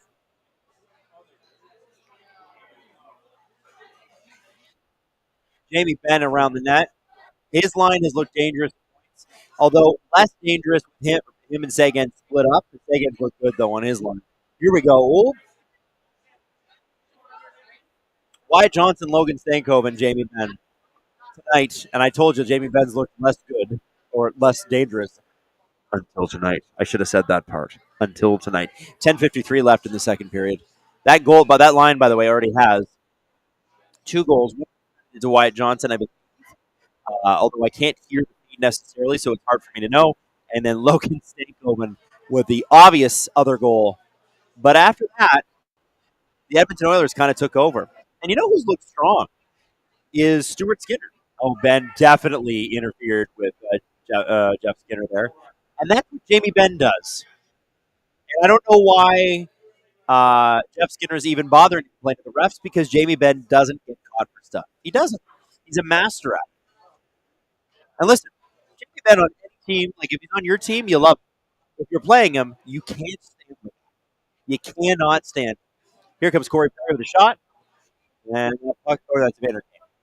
Is it 90 or is it 91? That's always the question. That'd be a Vander Kane with a shot and it's deflected. Game 4, Jamie Benn on a 5-game point streak. Look at that. Damn, good for him. 10:35 left in the second period. Shots for 2-all. Mason Marchment just walked back onto the bench for the Dallas Stars. So that's got to mean something. That puck to the face, whatever it was that happened, maybe he had little stitches on the inside of his mouth. I don't know. Didn't seem like it felt good. I don't know if you've ever been hit in the face by something hard and distant. Not the best feeling in the world. 10:27. Who's saying Jeff? Who's saying Jeff? Did I say Stuart Skinner? Or did I say Jeff Skinner? Oh, God. I'm doing it again. Sorry, guys. You know who I'm talking about. If I say I'm just going to say Skinner. Screw it. Screw it. You know what? Jeff Skinner hasn't played a playoff game yet. Maybe I'm just trying to put that out in the universe and make it happen because he deserves to. I did that during the podcast tonight, too. I don't know why I do that. Yeah, I did that with Sergei Samsonov. I get names mixed up. I'm really bad with them. Anyway. A little grappling match here with Heiskanen, Pavelski. Harley's in there. Oilers, Dallas just pushing each other now. It's like a bunch of kids playing. Weird to see them tied up in their own zone. There hasn't been a lot of board play in this series in terms of holding guys against the board. It has not happened very much. By the way, Minnesota just lifted the trophy over their head for the very, very first time in PWHL history. I'm watching the two streams at once. That's history being made today, kids. I think that's really cool. Adam, the Oilers goalie is Stuart Skinner. You know what, Justin? The Oilers goalie is whoever I say he is. All right? What are you going to do about it? 8:56 left in the second period. Meme Express. I know that you're bad with names. Thank you, Meme Express. I appreciate it. Oh, Empress. Why do I keep calling you Meme Express? Meme Empress.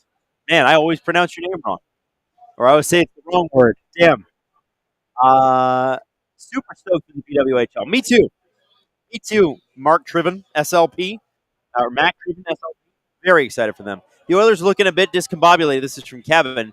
There is a breakdown happening on the transitions. You know, I'll kind of have to watch that through the neutral zone. I don't know. You know what? I'm going to blame, by the way, my bad name calling tonight on my bruised tongue. As I told you, terrible bruise. Terrible. It's my fault. No, it's my tongue's fault for being bruised.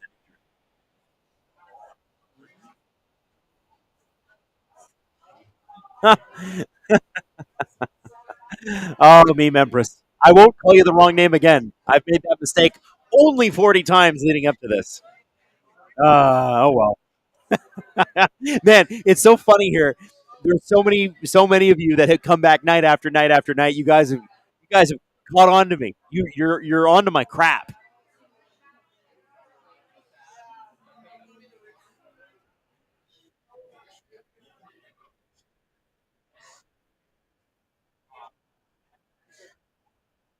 Meme Empress, the tongue did nothing. LMAO. Yes, it did. Meme Empress. It helped me enunciate the words. Therefore, it can't be my fault. It has to be my tool. What's the saying? It's a great carpenter that blames his tools. Lipstick attack. Minnesota is hoisting the Walter Cup. Yes, we've been talking about that. Thrilled for them. It's a first, and it's amazing. It's a very exciting time. Yeah. 778 people watching tonight on a Wednesday.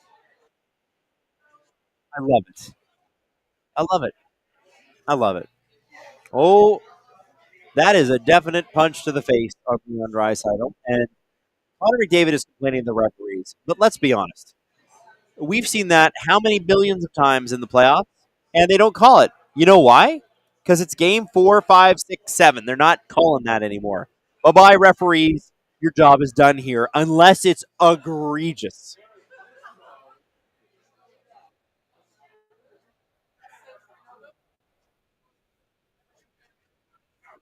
Uh,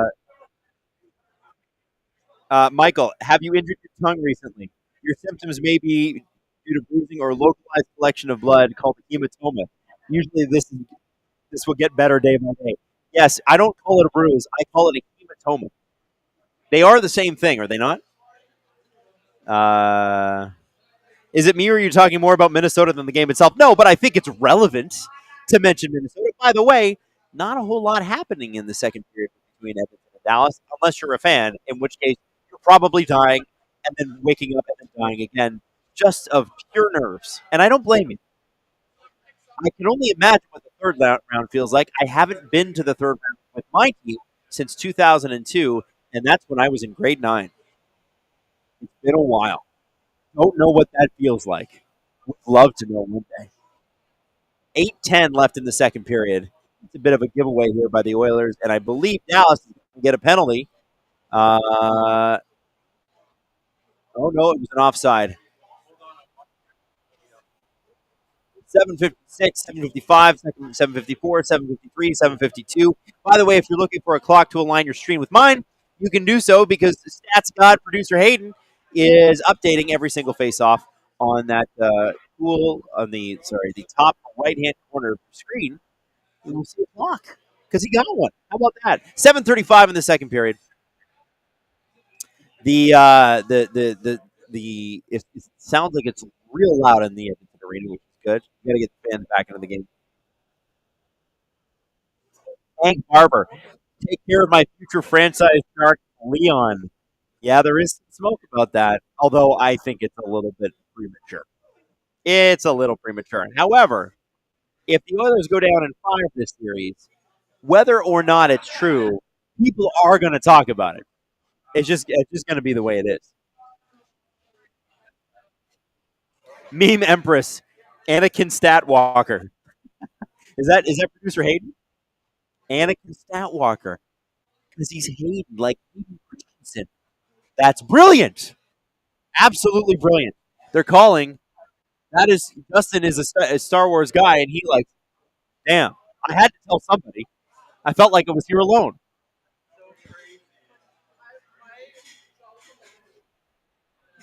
Tanev to the locker room. I didn't see that here. We got a delayed penalty. The Edmonton Oilers are going to the box. Not a lot of calls in this game, but it looks like it's going to be. Is it Derek Ryan? There's Knobloch looking concerned, but he does have resting concerned face. So we have to make sure.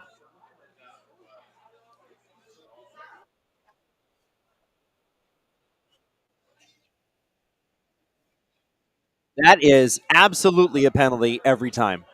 And you know what? If you're an Oiler fan, you can be upset about it, and I get that because listen, Leon did just get punched in the face, but for some reason, they're more likely to call like a hold or a high stick than they are a punch in the face. I don't understand it, but that's kind of the way the refs manage the game is in the playoffs. It's wild, but it's true. And yeah, I would be mad. I would be mad, but it's a definite hold. Probably should have called both, and they did. 147, 146. Look for Edmonton's penalty kill to try to mess with Dallas' zone entries. The one thing I got to say is they're showing that right now. Special teams by series. Edmonton did not allow a power play goal in the first round, allowed like 1 or 2 in the second, and have not allowed one in the third round. This penalty kill has been iced 92.9% in these playoffs. And you know what? Edmonton's played some pretty clean games. There's been a few where, game 1 was not great for penalties, but other than that, it's not like they've been out there taking a ton. And That is their PK. Listen, you can play more aggressive. You can be meaner when you know you can kill a penalty. Not that Edmonton's been mean; they've been tough, but I wouldn't say mean or unfair. Like I would call the Florida Panthers mean, tough, brutal, not fun to play against.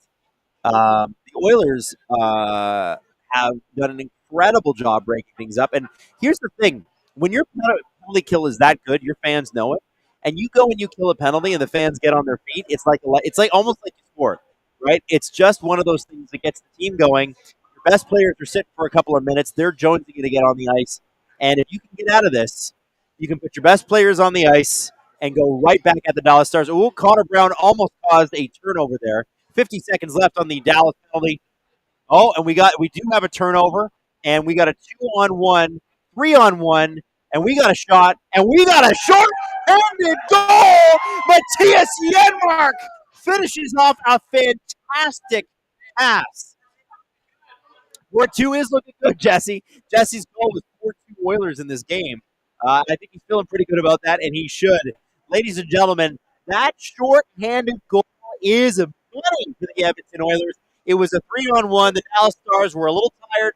Power play one had been on there a long, long time. And this turnover starts the way a lot of them do, just a rebound. Connor Brown, who is having a great series with a nice pass there. He had just almost caused a turnover, maybe 10 seconds before that. And here we go.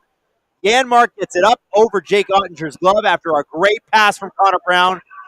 He had a great pass to Adam Henrique in Game 3 as well. And boy, oh boy, Connor Brown. Are we okay with that Connor Brown contract now, Oilers fans? I think so. Man, he's had a great playoff. 7-6. Let's go Oilers. By cheering for the Oilers. That was a fantastic play. Ladies and gentlemen, the Edmonton Oilers do not go away. They don't get down. They don't get frustrated. They just come back and win hockey games. There's 5 minutes and 7 seconds left. Matthias Janmark's second goal of the playoffs. That's a shorty. And you wouldn't know it, but Dallas is supposed to be on the power play. That is an absolute dagger for them. Edmonton breaks it up again. 5 seconds left on the power play. And out will come. Who's in the box? Why do I forget that? Why do I forget that? Oh, here we go. Another 2-on-1. Leon Draisaitl scores! It's 4-2, baby! Oh, my goodness. The Leon Draisaitl line has come alive tonight. That is their second goal. Ryan McLeod scored the first one. Leon hadn't had a point since Game 1, and he scores here. That's Ryan McLeod, Leon Draisaitl, Corey Perry. And what did I say? Remember? I said before the shorthanded goal, if you get through this penalty, you put your best players on the ice.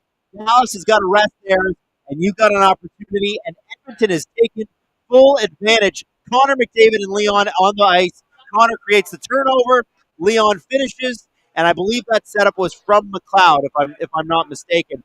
Oilers fans on their feet, and they should be. And the chat is going absolutely bonkers. We got non-Oilers fans cheering for the Oilers. Man, you have got to have some serious respect for this Oilers team and the way that they have come through for themselves and for their fans in Game 4 tonight. They came out flat as a tire. Flat as my tire, actually. One of my tires is flat right now. And boy, have they ever turned this around. Out shooting Dallas 20-13 at this point. Wow. Wow. Chaos, baby. Chaos. And remember, there were Oilers fans in the chat going, this series is over. Not 20 minutes of play ago. Incredible. Oh, nice little chance for Dallas there. Oh, and I think Oilers fans want a penalty called. I don't know if they're going to get. I don't think they're going to get it. But we got a turnover in the Dallas zone and a shot on Jake Ottinger. He has that. Guys. Wow. Wow. Spectacular game. Absolute chaos, and we love it. We're here for it. Draisaitl with a beautiful goal after Janmark helps the Oilers take the lead, and with a nice little save there, too. We're going to commercials. Baby. Wow, this is fun. You know what? I'm really, really watching. I'm loving the change in the chat right now. The chat. Oh, right. I called Leon Draisaitl to score at some point tonight because the line was looking good. And by the way, thank you, Justin Fisher. He just gifted 10 subs to you. So give Justin Fisher a nice little high five. Marcus, Nathaniel, Bailey, Matt, Boulanjari, and another Matt. You guys were all gifted subs by Justin Fisher. Fethgar. As a neutral fan, I sometimes don't know who I'm cheering for until the game is being played. LOL. You know what? As a neutral fan, I get that. Sometimes you're cheering for the storyline. Sometimes you're cheering for the chaos. Sometimes you're cheering for somebody fantastic that you personally have an axe to grind with going down. And whatever it is for you as a neutral fan, watching a hockey game is so much fun. And the Jays won. How about that? The Jays won a game. Good for them. Hey, Dalton Varsho with a nice little catch. It is a catch. Listen, he's a good defensive player. Jordan Romano with I think the Jays lost last night 3-1. The Jays went against the White Sox. Good for them. So we have a PWHL championship trophy awarded tonight. We have a 3-1 sweep. The Jays just swept the White Sox. Okay. All right. It was a sweep. I thought they lost. I don't know. I've not been paying attention. And now we've got a very exciting Oilers-Dallas game. Actually, exciting if you're not a Dallas fan. Not so exciting for Dallas. Woo! Almost a little shot there. I thought that might have gone off the post, but it probably went off Stuart Skinner. I think we had a post there. Evander came behind the net with the wraparound. Dylan Holloway almost gets a rebound. Thomas Harley steals. Here comes, Dallas resetting in their own zone.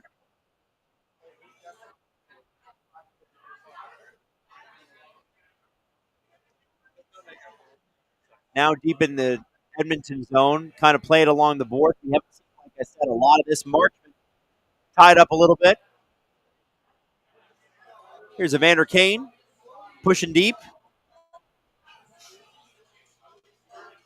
Evander Kane, McDavid's out there with him. McDavid, who has looked fantastic in this entire series and again tonight. I'm not sure. Ali Quinn raises a good point. Tanev did leave the game. Not sure if he's back yet. I don't know if anybody can confirm that. I haven't seen him. Zach Hyman getting around. Ekholm with a shot. Right to the pads of Jake Ottinger. 2:23 left in the second period. Tanev will return. He's one of the toughest there is. That's from Shea Andres. Oh, yeah, true.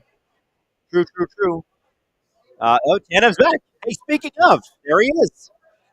Oh, no, wait. Or is that just a replay of him in pain? I don't know. I can't hear the feed, so I don't actually know. Gary Hall, sorry for the late arrival. Go Canada. Absolutely. And Nathan Valaket. What's up, Nathan? How's Gripper Nation doing tonight? Listen, we're having a fun time. You could say we're gripped by this exciting Edmonton Oilers Dallas Stars game. I would say that. Patrick Hamos also joining us. What up, Grippers? The Grip Show is alive and well.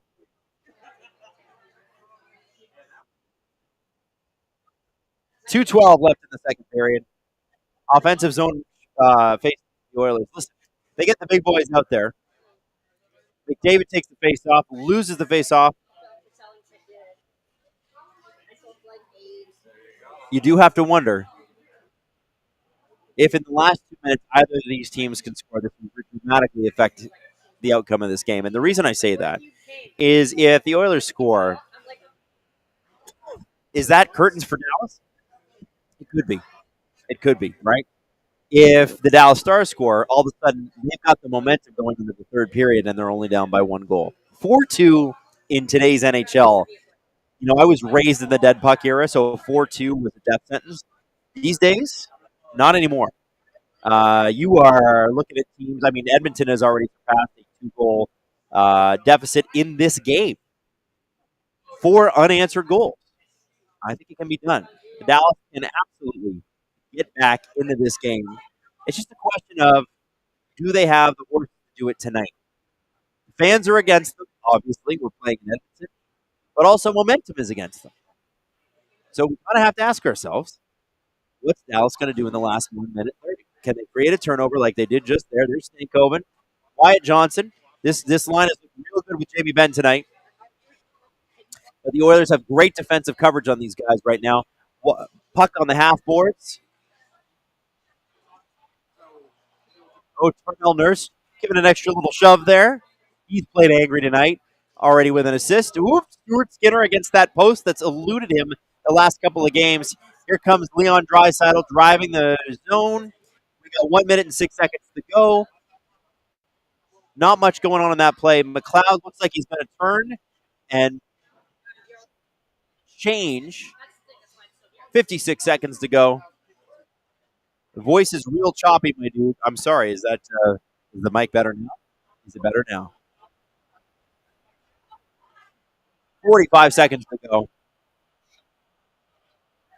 Is the internet connection going? Oh, I'm losing internet. I see what's happening. We've got some internet issues. You know what? And there's not much we can do about that because that's what happens when the internet companies decide we're done for today.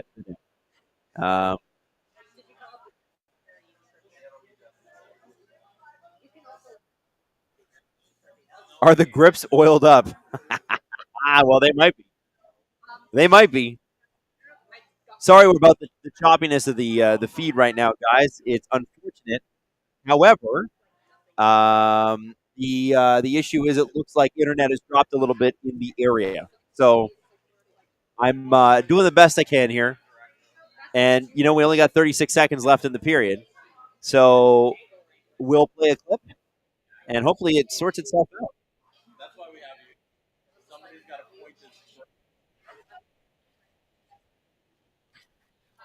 26 seconds to go.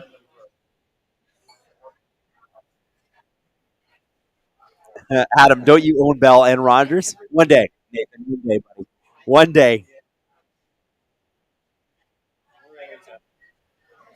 Adam needs internet with a higher grip rate. Didi, you're right. You're absolutely right. 5 seconds to go in what is got to be one of the best periods of Edmonton Oiler hockey these playoffs. Fantastic. The Edmonton Oilers squarely win period number 2, and that has been the differentiator in this series. Whatever team seems to win period 2 seems to win the game. Internet is fine, Adam. Ignore the pores. I like it. I like it. I like it. The bright side is for them, for you, there's less of a delay. Well, that's fair. I didn't know there was any delay because I thought we were all equal. Now, I am going to play a clip here because I got to eat some food. I'm starving. But also, we got a clip from the CJ show today with CJ and Julian talking about Marner seen having coffee, paparazzi'd in public. Is he still leaving the Toronto Maple Leafs? Let's play that clip. I'll be back in about 10 minutes. With Mitch Marner, when exactly are we going to know when there could be like a flashpoint or a turning point, or when exactly can we know something about that situation? Because it seems at this point now, all we're left to do is speculate. Well, we're getting to June, right? So I do think at some point in June, something's going to leak out. I mean, certainly if the Leafs are having trade conversations with other teams, I have a hard time believing that would stay completely under wraps, as much as everyone involved probably would like it to and will do their best to have that happen. Or alternatively, if the Leafs ask Mitch Marner to waive his no movement clause or inquire about whether he would, and if he says 100% flat no, not happening, we might hear about something like that. But, the reality is the trade itself, if there is one, still a very big if 10 ifs, probably isn't happening until July 1st or after, when Mitch Marner would be officially eligible by the rules of the CBA to sign an extension. Because, I think that if this kind of trade happens, it would be similar to the Matthew Tkachuk deal, which happened, in mid or even late July, where he went from Calgary to Florida because he signed an 8-year deal as part of it. And that helped inform that the package the Flames got back. And so, I think that I'm not saying it would have to happen that late in July, but it's probably not coming, until basically a little more than a month from now. And so, in the meantime, of course, we're going to get a little bit more tangible information than we have today. I have no reason at this point to believe the Leafs have formally asked him to waive a no-move clause. I have no reason to believe he's given an answer either way. I think that they are only still just getting to the point of their own offseason and their planning, meeting with scouts and the like, to start charting a path ahead and see, which directions they want to go. And so, I know that's not the question. Everyone wants to race ahead and know the answer yesterday. But I think the truth is there isn't yet an answer. And probably some of the very key people involved still don't know 100% which way this is going to go. And so, the good news for you and I is we're going to do a show twice a week between now and into July. And that will probably give us a lot of content. But, as of today, what we know is Mitch Marner met with Craig Berube last week in Etobicoke. Someone inhumanely, I love inhumanely. Took a discreet photo and circulated it, and everyone's reading into it, all kinds of things. And really, I just think they're two people getting to know each other. I even think, like someone said, well, if they wanted it to be so private, why did they do it away from the rink? I'm like, it's because think about the difference between meeting your boss in their office, or if you have a meeting with your boss over a coffee or a beer or whatever, somewhere outside of the official environment. I think it's a different level of connection. I think there's a different comfort level. It sets a different dynamic. Like, I think it makes perfect sense to me if it's two people just starting to get to know each other. Keep in mind, there's no business to be done between the head coach and the star player on the team until like well into the summer, perhaps not even till training camp in September. I mean, at this point, it's literally about probably trying to understand each other, setting, some expectations and getting to know one another. I'll mention this too. I haven't even brought it up, but I spoke with John Tavares while I was in Prague. He had a 10 or so minute conversation with Craig Berube at that point. And he pointed out to me that as soon as he got back to Toronto, he was going to schedule a meeting to meet him.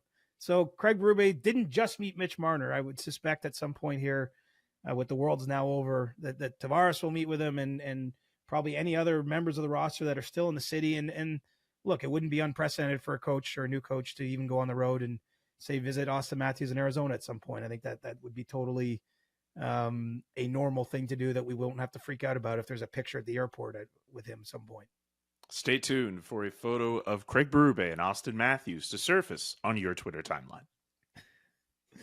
I saw that yesterday kind of before it went big. Like somehow I just got my algorithm or something served it up to me. And I was like, oh boy, this is going to be something. Like this, this is going to get blown right out of the water. I agree with you with the idea that taking a photo of those two, knowing very well it's those two and knowing very well what's going on, I don't agree with it. It's not something I would do. If I was a fan, I'd try to wait. I would do like a mental picture in my head. I mean, obviously, if I'm a media member in that market, I don't know if I take a photo either. Like if you were in wherever they were, there's no chance you do that either, right? Like I'm not doing that. That's just, you see that there, you file it in your head, you remember it for a story you want to write or just for yourself. I wouldn't take the photo. But, keep in mind, like our job's a little different. I could go back to one or both of them after the fact and say like, hey, I saw you here. Care to like share what the conversation, I'm not saying I wouldn't use in some way to report that they had met together, but I wouldn't be taking a sneaky photo and under like a, not your real name, putting it out on social media kind of thing. Like I honestly, like, I'm assuming the person who did it's probably a Leafs fan. Maybe that's the wrong assumption to make. But if you wonder why some markets look better than others in the league, this could be an example of why this isn't the greatest place to play. Because there are probably 25 other cities at minimum where even if the same circumstances were at play, where you're talking about a star player and their future's uncertain and it's a new head coach and they're meeting sort of in the corner of a coffee shop, like I think in most places that photo wouldn't surface, but it did here. It would in Montreal, that's the kind of place for sure. Where absolutely. Like it's not just Toronto, but I don't say it in a threatening way. I just say it pointing out kind of what's obvious to me or apparent to me is this is part of the downside of of being on certain teams is stuff like this takes on a life of its own. It's probably why it's not wise to live in Toronto year round if you're a Maple Leaf. And unfortunately, the team has a number of players that are from this area. So it makes sense for them to either spend their summers in Toronto or up in Muskoka, which is basically like an extension of Toronto, but with trees and water and cabins. But, you know, I think there's just a lack of privacy could be difficult. All right. Well, looking forward to the next month and a bit where we get to talk about Mitch Marner and the rest of the Toronto Maple Leafs. Can I tell you once? So, please. One thing that happened to me is once or twice I've been somewhere and then someone has like tweeted like a weird grainy photo of me and been like, just saw at reporter Chris at Starbucks or whatever. And I'm always just, I'm not, I have to be clear here. I'm not comparing myself to Mitch Marner. Like this probably happens to him every day. And I'm referencing a one-time thing that happened a couple years ago. But I just remember how violating that kind of felt. I was like, why wouldn't you just come up and say hello? Because lots of people say hello. You know, I hope that I'm always as polite as I can be. I mean, maybe I'm in the middle of something sometimes, but I'm always happy to chat with people about hockey. Everyone always wants a little tidbit. I don't mind giving out a little tidbit here and there, a photo, you know, whatever. Like I find it, I don't like when someone is sneaky about it. That's really my main issue. I think it would be totally normal to see a player on the Leafs or the coach or the GM out in the city and say hi to them and be like, hey, even to say to Brad Treliving, like, hey, bringing back Marner. Like, I don't think that would be a bad thing for a civilian to say. I'm sure he'd make a joke back. He would. But like, or ask for a selfie or whatever. Like, I just think it's the doing it sneaky style and releasing it a couple days later. And I don't know. That's what, again, I'm getting older and the world's getting younger and maybe what's acceptable is shifting. But to me, it doesn't feel right. I think someone last year spotted me at a Calvary FC game. I don't know if they tweeted a photo or not, but not only did they point me out, but they took the time to point out that I am a short person. So I understand how you feel. Well, again, to your face, no problems. I'm fine with it. Yeah, Even if you're like, hey, I didn't like that you wrote this column or you got this dumb opinion. Like, I don't even mind. Like, I actually don't mind mixing it up with people a little bit in public. It's just more when it's like, you say it's 10 minutes later and you look at your phone, you're like, man, I just went and got my latte and like people are taking pictures of me and tweeting about it. Like, what are they trying to achieve here? Spotted. Reporter Chris.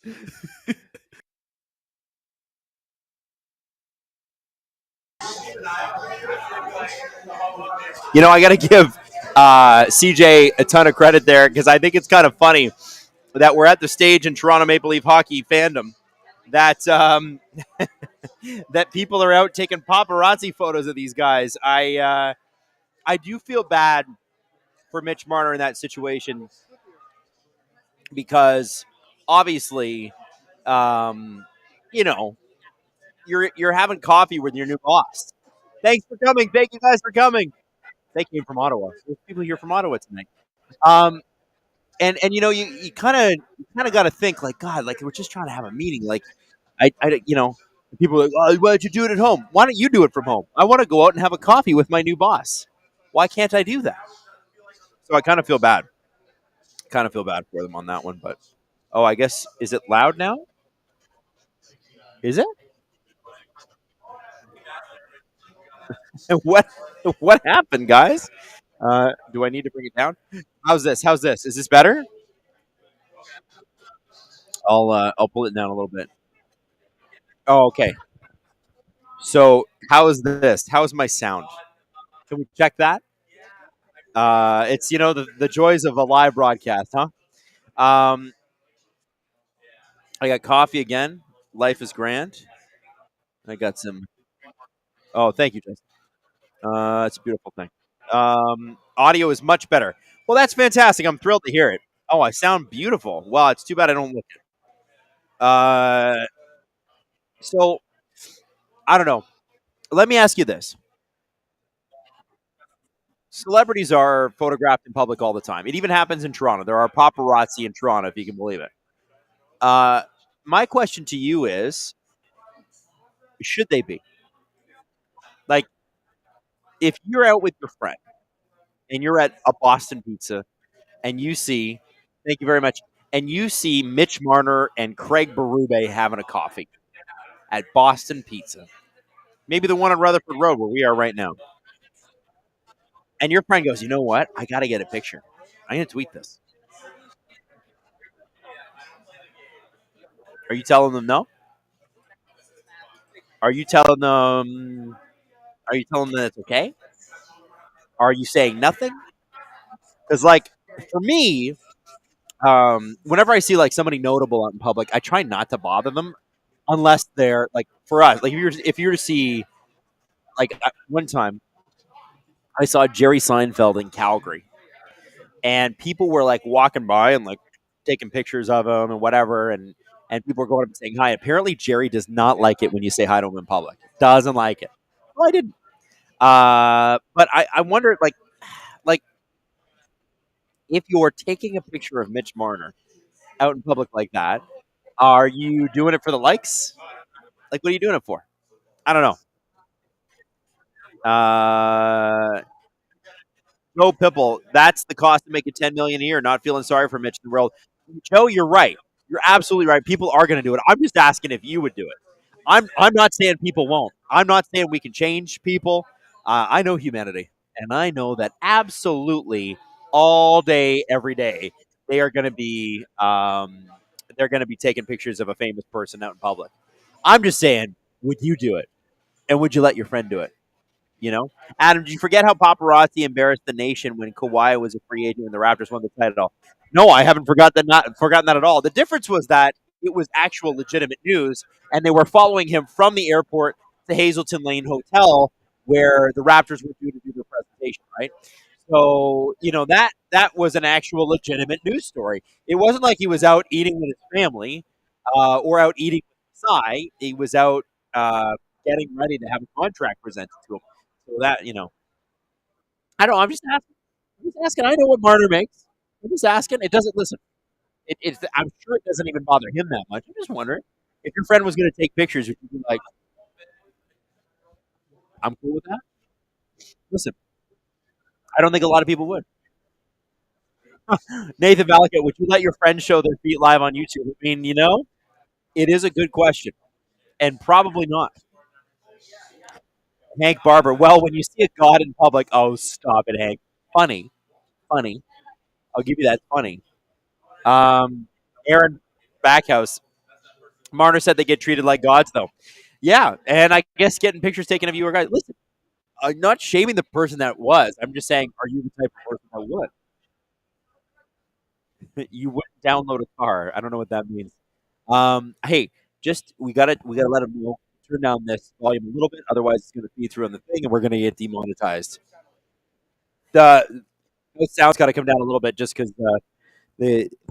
Marner believes he's a god. I don't think he actually believes he's a god. He was saying it was a compliment to Leaf fans everywhere, saying how well they're treated like gods. Easton Cowan played hero tonight to send the London Knights to the Memorial Cup Final. Man, big night for hockey. London Knights in the Memorial Cup Final. PWHL Walter Trophy is handed out, and of course, a crazy Oilers comeback in the first and second period here after going down 2-0. Bonkers, baby. Bonkers. My friend saw Nathan McKinnon at a Denver bar and said hi, shook his hands and said, those are some silly mitts. And McKinnon said, oh, silky mitts. And McKinnon said, I wish they were still here. You know what? That's like a good opening line for a hockey player. I like that. Oh, hand cream. Should have handed him some hand cream. My wife has good, expensive hand cream. She would have done. She's obsessed with the hand cream. Rhetoric. What time does Boston Pizza close? It closes when the game's over, baby. It closes when the game's over, baby. Of course. Matthew, looking forward to seeing Easton Cowan in the preseason and hopefully the first 9 games. And actually, I think you will. From what I have heard, he is very likely going to play the first 9 games. He's got to have a good camp. But I think the Leafs are pretty open to him making the roster. Which is kind of cool. Robhar, I'm 99% sure that I walked by Willie outside Union Station a couple years ago. It was winter, and he was covered up with a mask. I walked by him, I won't say where, but he walks his dogs. and he has no leashes for them because they're really well trained. True story. I've walked past him a couple of times. Jesse and I watched him walk his dogs during the pandemic from our radio station. He just happened to live in the area. And so I've seen him in 2 different areas out walking his dogs. Pretty chill guy.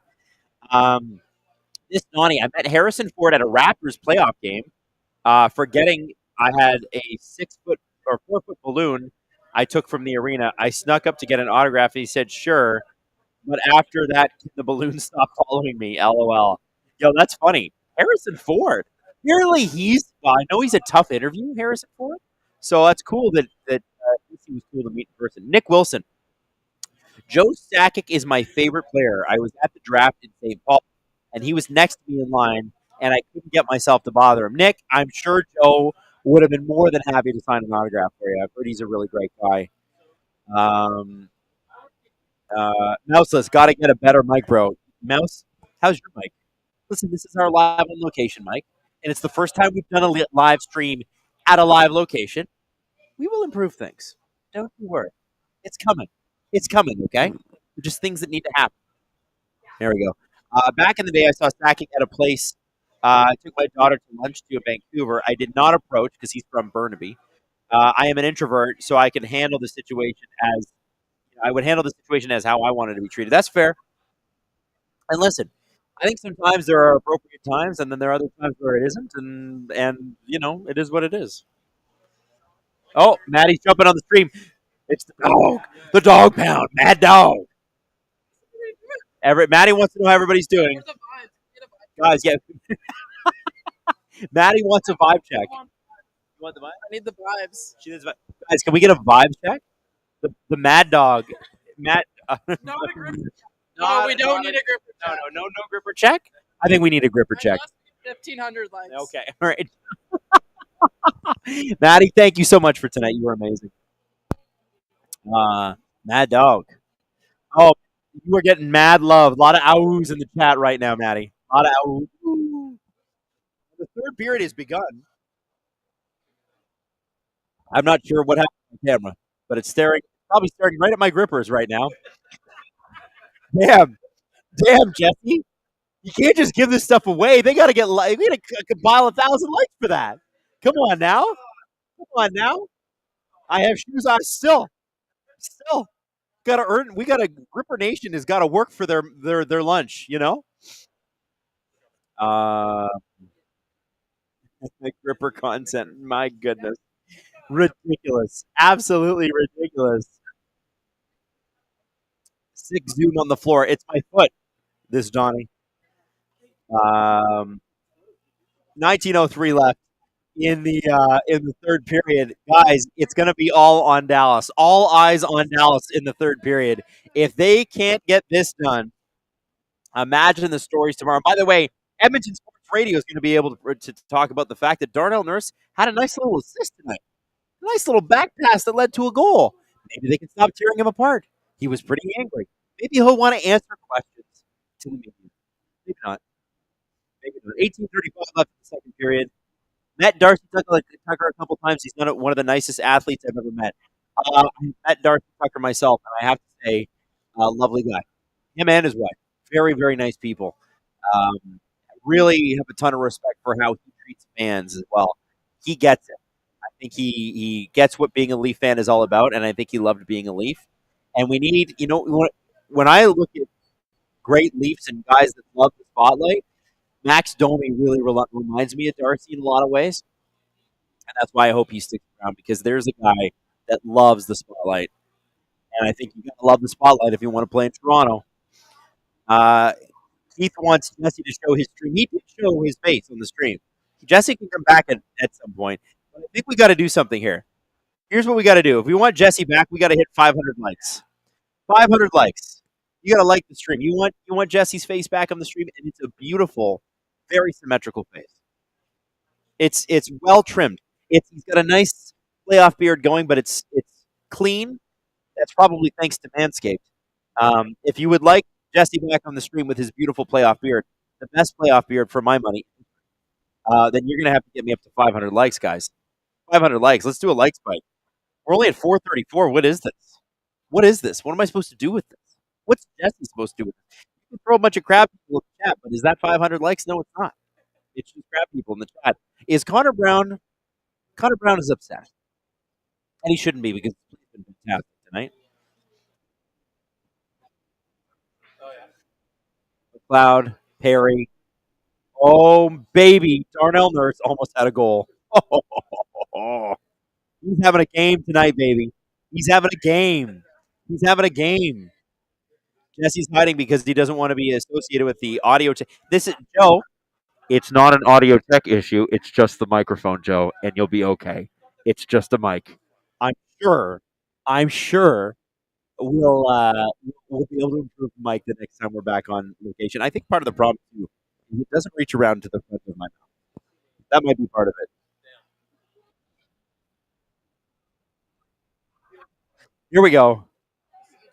480 likes. We're 20 likes away from Jesse's face. How about that?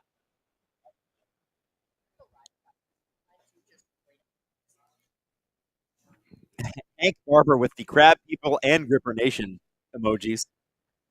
20 more likes. I think we're down to Jesse, we're down to 15 likes, Jesse, before you make what's that? You want 600. I just told them 500. Jesse said 600 likes, guys. That is there, guys, 600 likes. Jesse. And listen, if you're mad at anybody, be mad at Jesse. Okay? Be mad at Jesse. Just throwing that out there. 16:25 left in the third period. The Edmonton Oilers are doing a really good job of containing the Dallas Stars to start this period. Here they come. Zach Hyman. Backhand shot. McDavid behind the net. Going to pick it out to Ekholm. No. Yep. Back out to Ekholm. Edmonton loses possession. Dallas doesn't gain it, though. Here comes Ekholm again. Back to McDavid. Oilers can't hold the line. Here's McDavid in his own zone. Making a pass. Getting off for a change. It's always sad. It's always sad when McDavid goes off the ice, isn't it?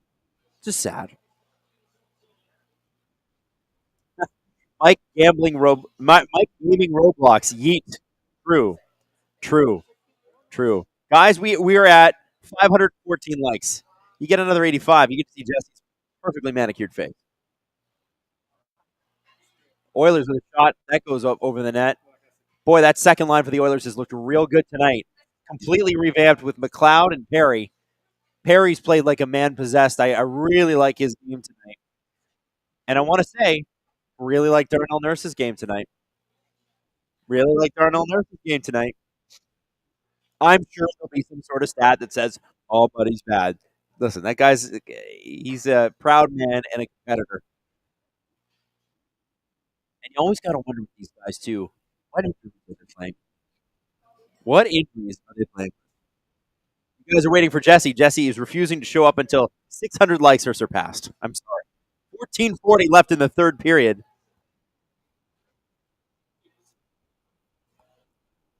Here we go.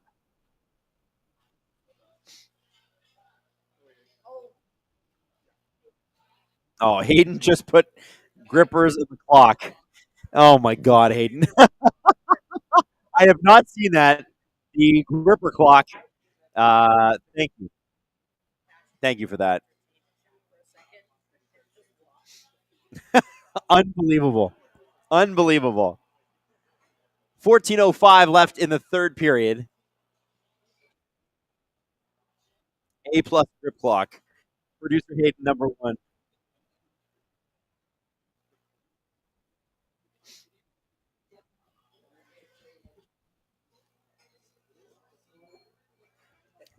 Taking this coffee to stay awake for the last 13 minutes and 43 seconds of the third period. Guys, we're having a good time tonight. It's a good game. It's good fun.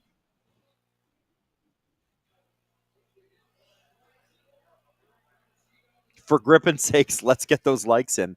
How are we doing on the likes? How are we doing? We're at 538. Guys, McJesse, also known as McJesus, is not going to show up until we get to 600. Yeah. You listen, Gripper Nation's showing up. It's a trickle, but it's coming. Oh man. Dallas looked like they had a really good chance there. Darnell Nurse with a little push after the whistle. You got to like that.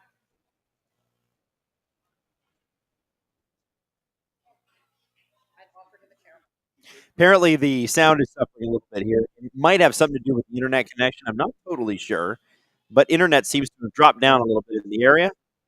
So, not sure what the reason is, but we'll do what we can. Bit of interference from the grippers. Ah, it's Gripper Nation. Interference from Gripper Nation.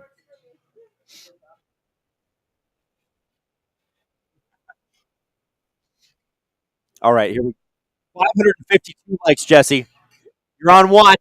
Only 40 to go. James says he's not mad at you. He's just disappointed because he expected you to be at 500. Jesse, maybe that was my fault for not relaying it to you guys. Okay, he said 600. Belgo says likes are the gripometer. That's true. That's true. That's true.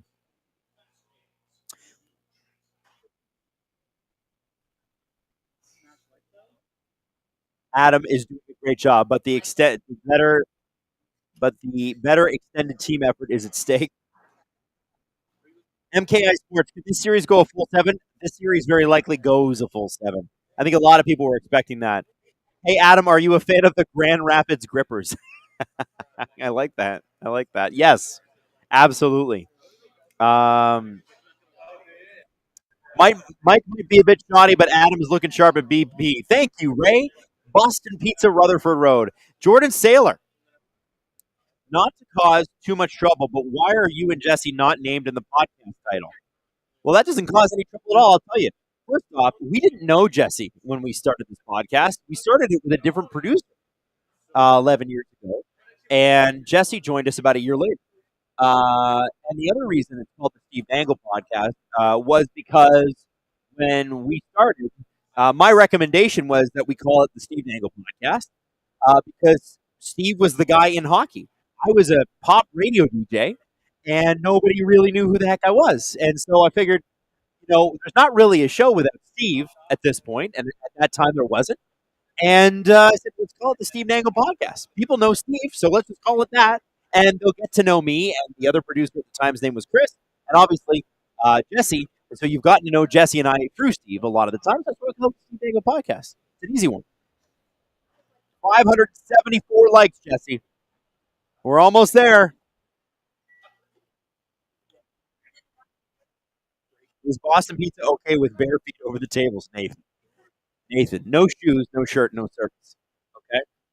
All right? As a history buff, Adam, you must have mentioned Jack the Gripper. Man, I had no idea there could be this many uses for Gripper. The creativity is incredible. Like, I actually am so blown away. Maybe you could show your feet in the parking lot. Is your Aaron? Is your internet connection okay? Maybe. The real question is how many likes for Jesse's feet? A lot more than what you have. We'll put it that way. Those would be, I'm sure, sought after. 587 likes in the chat. We're almost there. 13 likes. 12:30 left to go in this period. Not a whole lot going for the Dallas Stars here. They've had a few shots, a few opportunities that kind of missed, but nothing really serious. They haven't really tested Stuart Skinner in the way that they're going to need to if they actually want to win this game or even try to come back, tie it up, get back in the game. You need a goal in the next 5 minutes here, so that way the last 5 minutes is all about tying it up if you're Dallas. And what you need to do is pull that goalie early once you have the third goal in. You might as well pull him early. Hits are 41 Edmonton to 15 Dallas. Thank you, Jeff, for that. Ladies and gentlemen, I think we have hit 600 likes. That means the beautiful and talented Jesse Blake is going to come on. Jesse, the people have demanded you. Oh, Jesse's just going to show his face. Here, get in, Jesse. Look at him. Look at him. Look at how beautiful that man is. Look at this man. Look at this. Look at this man. Look at this beard. You see? Yeah, they can see you. They can see you for sure. Absolutely. Um, Mick Power or Mr. Mac Power. I don't know what hockey is, but I was told there would be feet here. Where are they at? Dude, you started this. What are you asking me what happened? You started it, Jesse. 11:43 in the first. Unbelievable. This Donnie, they play the goal horn when the home team scores. When the away team scores, they should play Adam screaming balls, balls from the ad read. By the way, how handsome did Jesse look? How handsome did Jesse look? Handsome, right? Camera loves that face. Camera loves that face. Guys, thanks for getting us 600 likes. I love it. I absolutely love it. Deb, Jesse wants to say that she loves watching you play NHL 24. Jesse says thank you. Have you heard about the issues between the two gangs, the Bloods and the Grips? Unbelievable, you guys. That's a good one. 10:53 left. Tell Adam to give 2 thumbs up. Why am I giving 2 thumbs up? Okay, Hayden, I've given you 2 thumbs up. I don't know why I need that. What? Yeah, then 3 thumbs up. 4 thumbs up. So many thumbs up. GM Jesse Blake hoisting Lord Stanley Cup tomorrow. People are already making the call. We should put a bet on BetMGM. You're delaying. Oh, you're right. You're delaying it. That's right. Oh, that's why we're putting thumbs up because of this. Amazing. I had no idea that was the case. 10-11 left in the third period. Unbelievable. Did you guys like seeing the fireworks come out of my neck?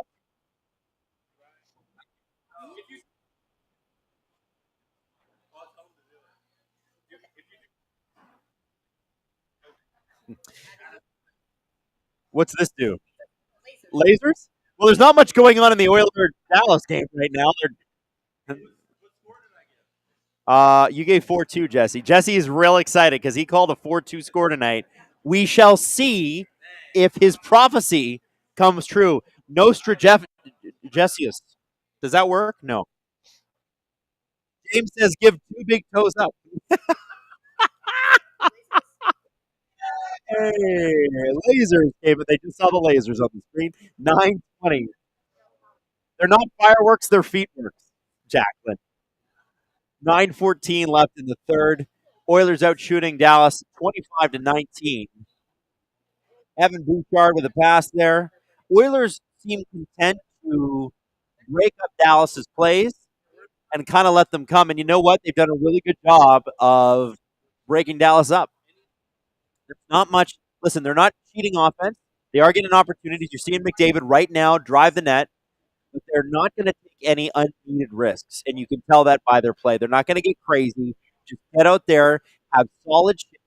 You're probably 9 or 10 shifts away from the end of the game anyway. So just get out there, rock solid, smart defense, forwards protecting the and supporting the defense on their nice little shot there too. And as long as you can kind of break the Stars up in the neutral zone, which the Oilers keep doing, they just did it again.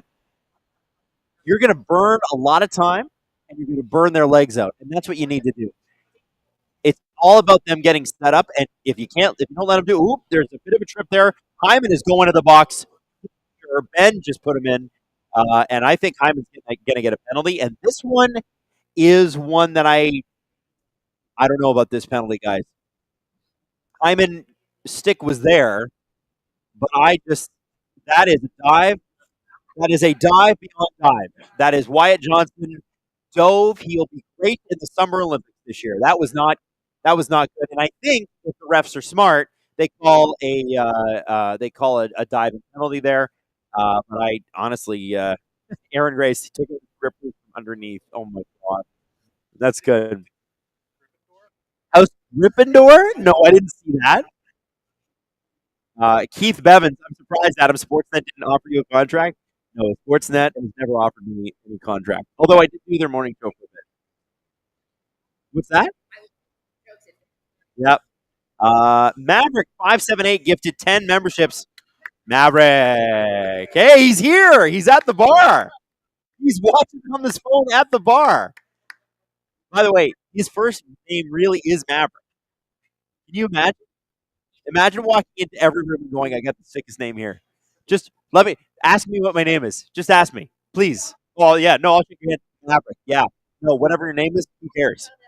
My name's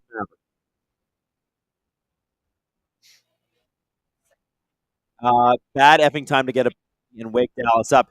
Gravely Diggs, I agree, but I also don't think that Zach Hyman deserves to be going to the box right now.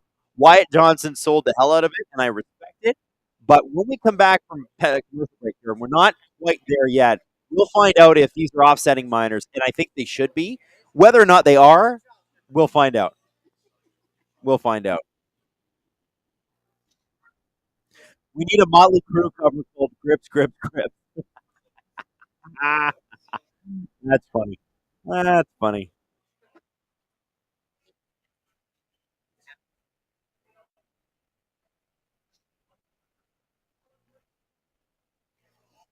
Okay, they're showing Chuck on screen right now from TNT. He said, I got the Edmonton Oilers. Love it. All right, now, do we have offsetting minors or is Zach Hyman? Oh, Maverick just gave another 10 subscriptions. Maverick, come on, baby. Let's go. So, yeah, just Zach Hyman with the tripping penalty. Wyatt Johnson sold the hell out of that. There's no way in real life that Wyatt Johnson would be brought down by a one-handed semi hit to the knee. You know, get your penalty. The one thing about the Oilers, with the PK, is that they're really good at it, and it almost might not be beneficial for Dallas at this point. Matthias Janmark already did have a shorthanded goal tonight, and Connor Brown and Matthias Janmark have done a great job breaking Dallas up, especially at the blue line. They cannot seem to get set up. Now, there's some real talent on the Dallas Stars. Don't tempt them, but the Oilers are doing a great job, and this is the risk you run, right? You get the penalty, you get what you want. But if Edmonton is able to kill this penalty, it will be a huge boost. It's going to give them the lift they need.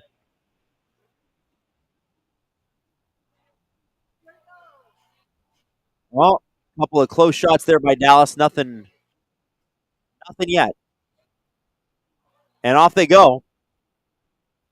Daniel just gifted 5 memberships. Thank you, Daniel. Man, the Edmonton Oilers are doing such a fantastic job through the neutral zone here. Watch Nugent Hopkins. He's pushing Harley. Look, just another poke check. Harley and Seguin can't get it. Can't connect because oh my goodness, my brain is just not functioning. Harley and Seguin can connect on that because of Nugent Hopkins. There's only 20 seconds left on this penalty kill. Ladies and gentlemen, they get through this. Yeah, Edmonton fans are going to get on their seats. Dallas out of their seats. Dallas can't hold the blue line. Thomas Harley with one last potential chance up the ice, and it's offside. Zach Hyman is going to leave the box in 7 seconds.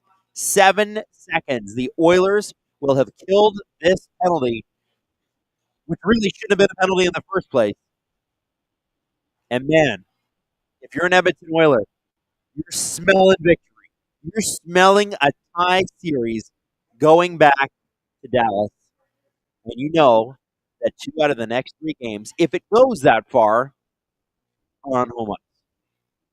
6 minutes and 16 seconds. Okay? You got to feel good about that.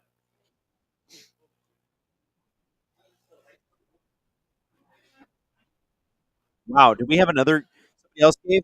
Daniel gave 5 memberships. Maverick gave. Wow. Daniel and Maverick, thank you for giving all those memberships. That's absolutely amazing. So very appreciated. 5:55 left in the third period. Shots are 26-19. Edmonton. Dallas was unable to get a shot on the last PK.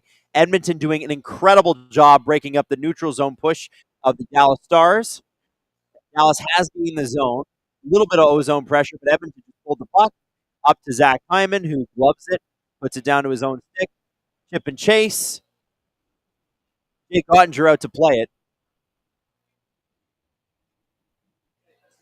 Matthias Ekholm back behind his own net. And it's an icing on the Oilers.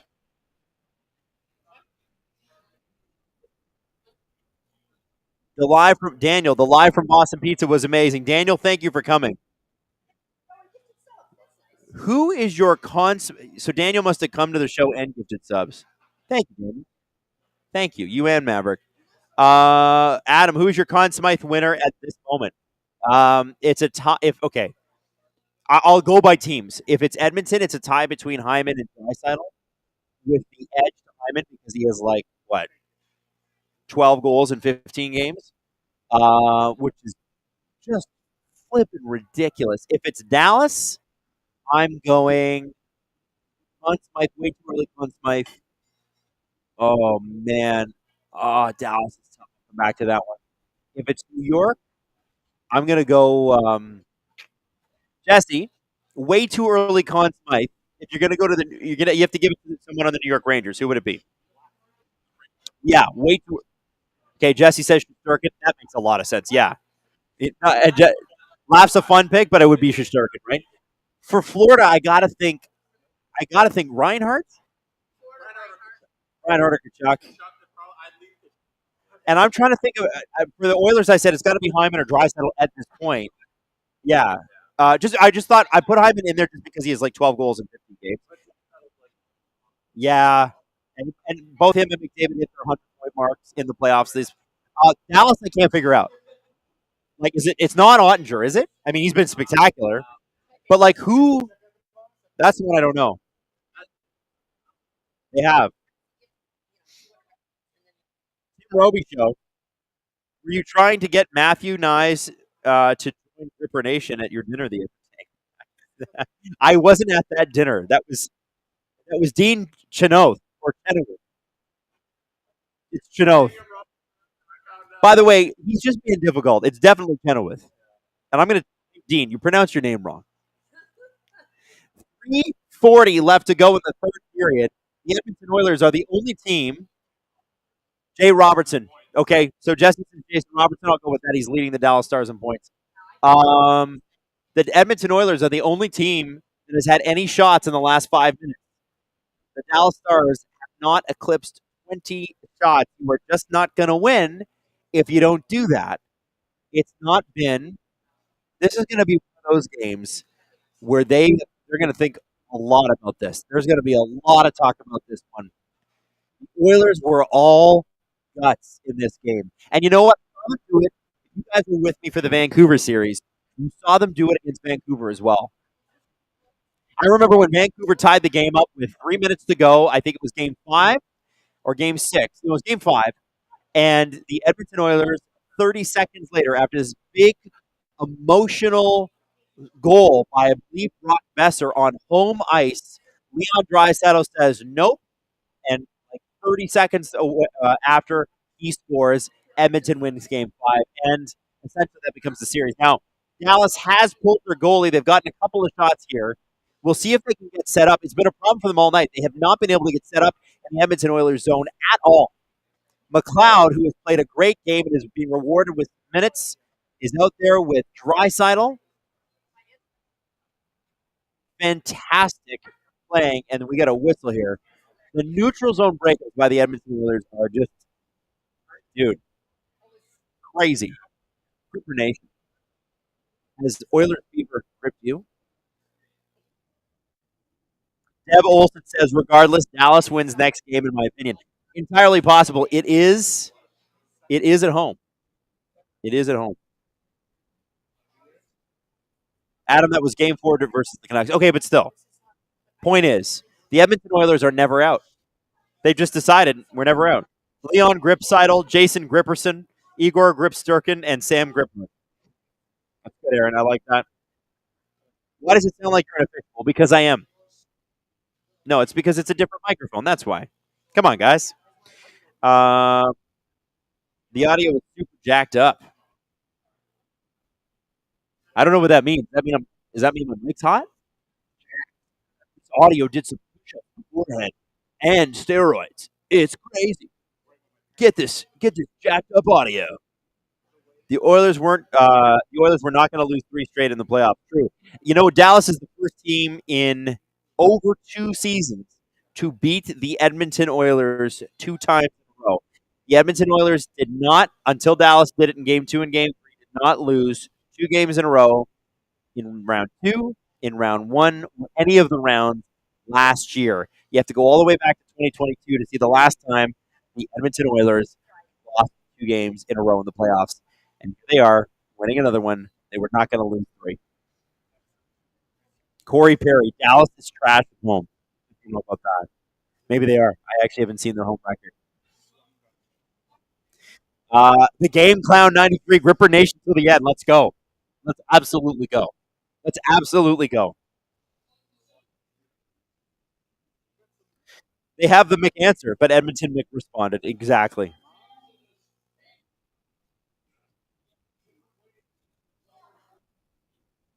Oh, okay. Here we go. 2:13 to go.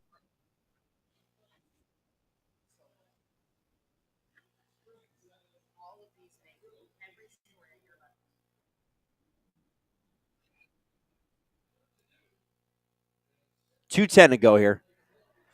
We are real close to the end of this game, but Dallas really only needs to score a goal here to get right back into it, and then we'd have a banner finish, which I think this game kind of deserves, to be honest. It's been that exciting. I would love Russian Troll Farm. You'd think the radio guy could fix his mic. Yo, just because I can talk doesn't mean I can fix things. And by the way, there's some internet issues in the area, so we'll be okay.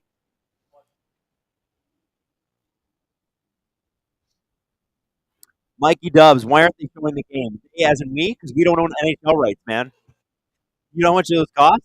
Billions. But enjoy the stream. That's why you watch the stream and you watch the game together. Put the game on mute, and we got an Edmonton Oilers empty net goal, ladies and gentlemen. I believe that's curtains, and I think that's Evan Bouchard's second goal of the night for our game 1 stream of the final. You and Steve. No, it's going to be Steve for the game for the finals, and it should be. It absolutely should be. I forgive you for the buzzy mic, but I will not forgive you for not taking your feet out tonight. Well, listen, next time we'll use a different mic. We're trying stuff out. We're at Boston Pizza. We're having a good time, and we will figure this out. Ripper Nation understands. Wow. That didn't feel good for Evan Bouchard, but he got a goal. So, wow. Evan Bouchard had a night tonight. He had a night tonight. Minister, it's 4:09 a.m., and I wouldn't be anywhere else but here. Minister, you must be in Europe somewhere. Wow, there's a huge pileup in front of the Oilers net. 1 minute and 34 seconds left. Dallas is going to make an effort here, but let's be honest, the game's probably done. Adam trying to ignore that his stat is wrong. Vegas beat the Oilers games 5 and 6 last year. You know what? TJX Rick, I will check that. I got that from Stats God producer Hayden, so I was relying on him. Was the Stats God incorrect? I don't know. Producer Hayden is not happy about hearing this. Is Stats God producer Hayden wrong? We don't know. Are we bullying producer Hayden now? Is that what we're doing? 55 seconds left to go. This series is about to be tied, ladies and gentlemen. 45 seconds left to go in this game. And the Edmonton Oilers fans are on their feet, baby. They know they're going to have to go into Dallas and try to win Game 5. But that is Friday's problem. Right now, it's Wednesday night, and the Edmonton Oilers are 30 seconds away from taking Game 4 and getting right back into this series. Sequoia 709. Love you, Steve and Jesse. Been following since Steve was on season 2 of LFR. Wow. And the very beginning of the podcast. Keep up the good work. Warms my heart to watch SDPN to continue to grow. Thank you, Sequoia. Much appreciated. It's been very exciting, and it's because of people like you that we can do stuff like this as a job. So I feel very very happy. All right, 22 seconds to go in this game, ladies and gentlemen. We are getting both conference finals will be tied at 2 games apiece. Are we going to get a double game 7? Are we going to get a double game 7? We are 10 seconds away. The Edmonton Oilers are going to tie this series, and Edmonton is going to be the most fun city in Canada to be in tonight. Oh, there's going to be a party on the streets in Edmonton tonight. Ladies and gentlemen, the Edmonton Oilers, as of right now, are 6 wins away from the Stanley Cup. 6 wins away from winning the Stanley Cup. Put it in perspective. I think that's pretty cool. Connor McDavid, Leon Draisaitl, 6 wins away from the Cup. A dominant win after a really shaky first 10 minutes. The last 50 minutes, beautiful. And Rob Malloy off camera is going, hey, we didn't go to overtime. We don't have to keep this Boston Pizza on Rutherford Road open late, although they were kind enough to offer. Now, listen, I want to say this. A lot of the staff here want to go home, so I'm going to wrap up really quickly. But I want to tell you, thank you so much for tuning in tonight. This was our very first live stream, live on location somewhere. And obviously, there are tweaks that we have to make. Yeah, we'll make the mic better next time. But I do want to say thank you, Gripper Nation, for tuning in. You guys absolutely rocked. So much fun hanging out with you. I can't believe the game's over already. And be looking out Friday night because I'll be back for that stream. And also, tune into Steve's stream tomorrow. Florida Panthers, New York Rangers, Game 5. All right? See you guys later. And new STP's out too. Check that out. Oh, whoa. Hold on. Nicholas B. donated $139. Thank you for your awesome streams. I was able to finish a bunch of work before my vacation with you on in the background. Go Oilers. Nicholas B. Dude, thank you. Thank you for the donation. Really, really appreciate it, buddy. Really, really appreciate it. That was really kind of you. All right, guys. Good night. Nicholas B., you're a legend. Enjoy your vacation, sir. Enjoy it. It's well deserved. And I'll see you guys, tomorrow on the stream and Friday on the stream. Bye-bye.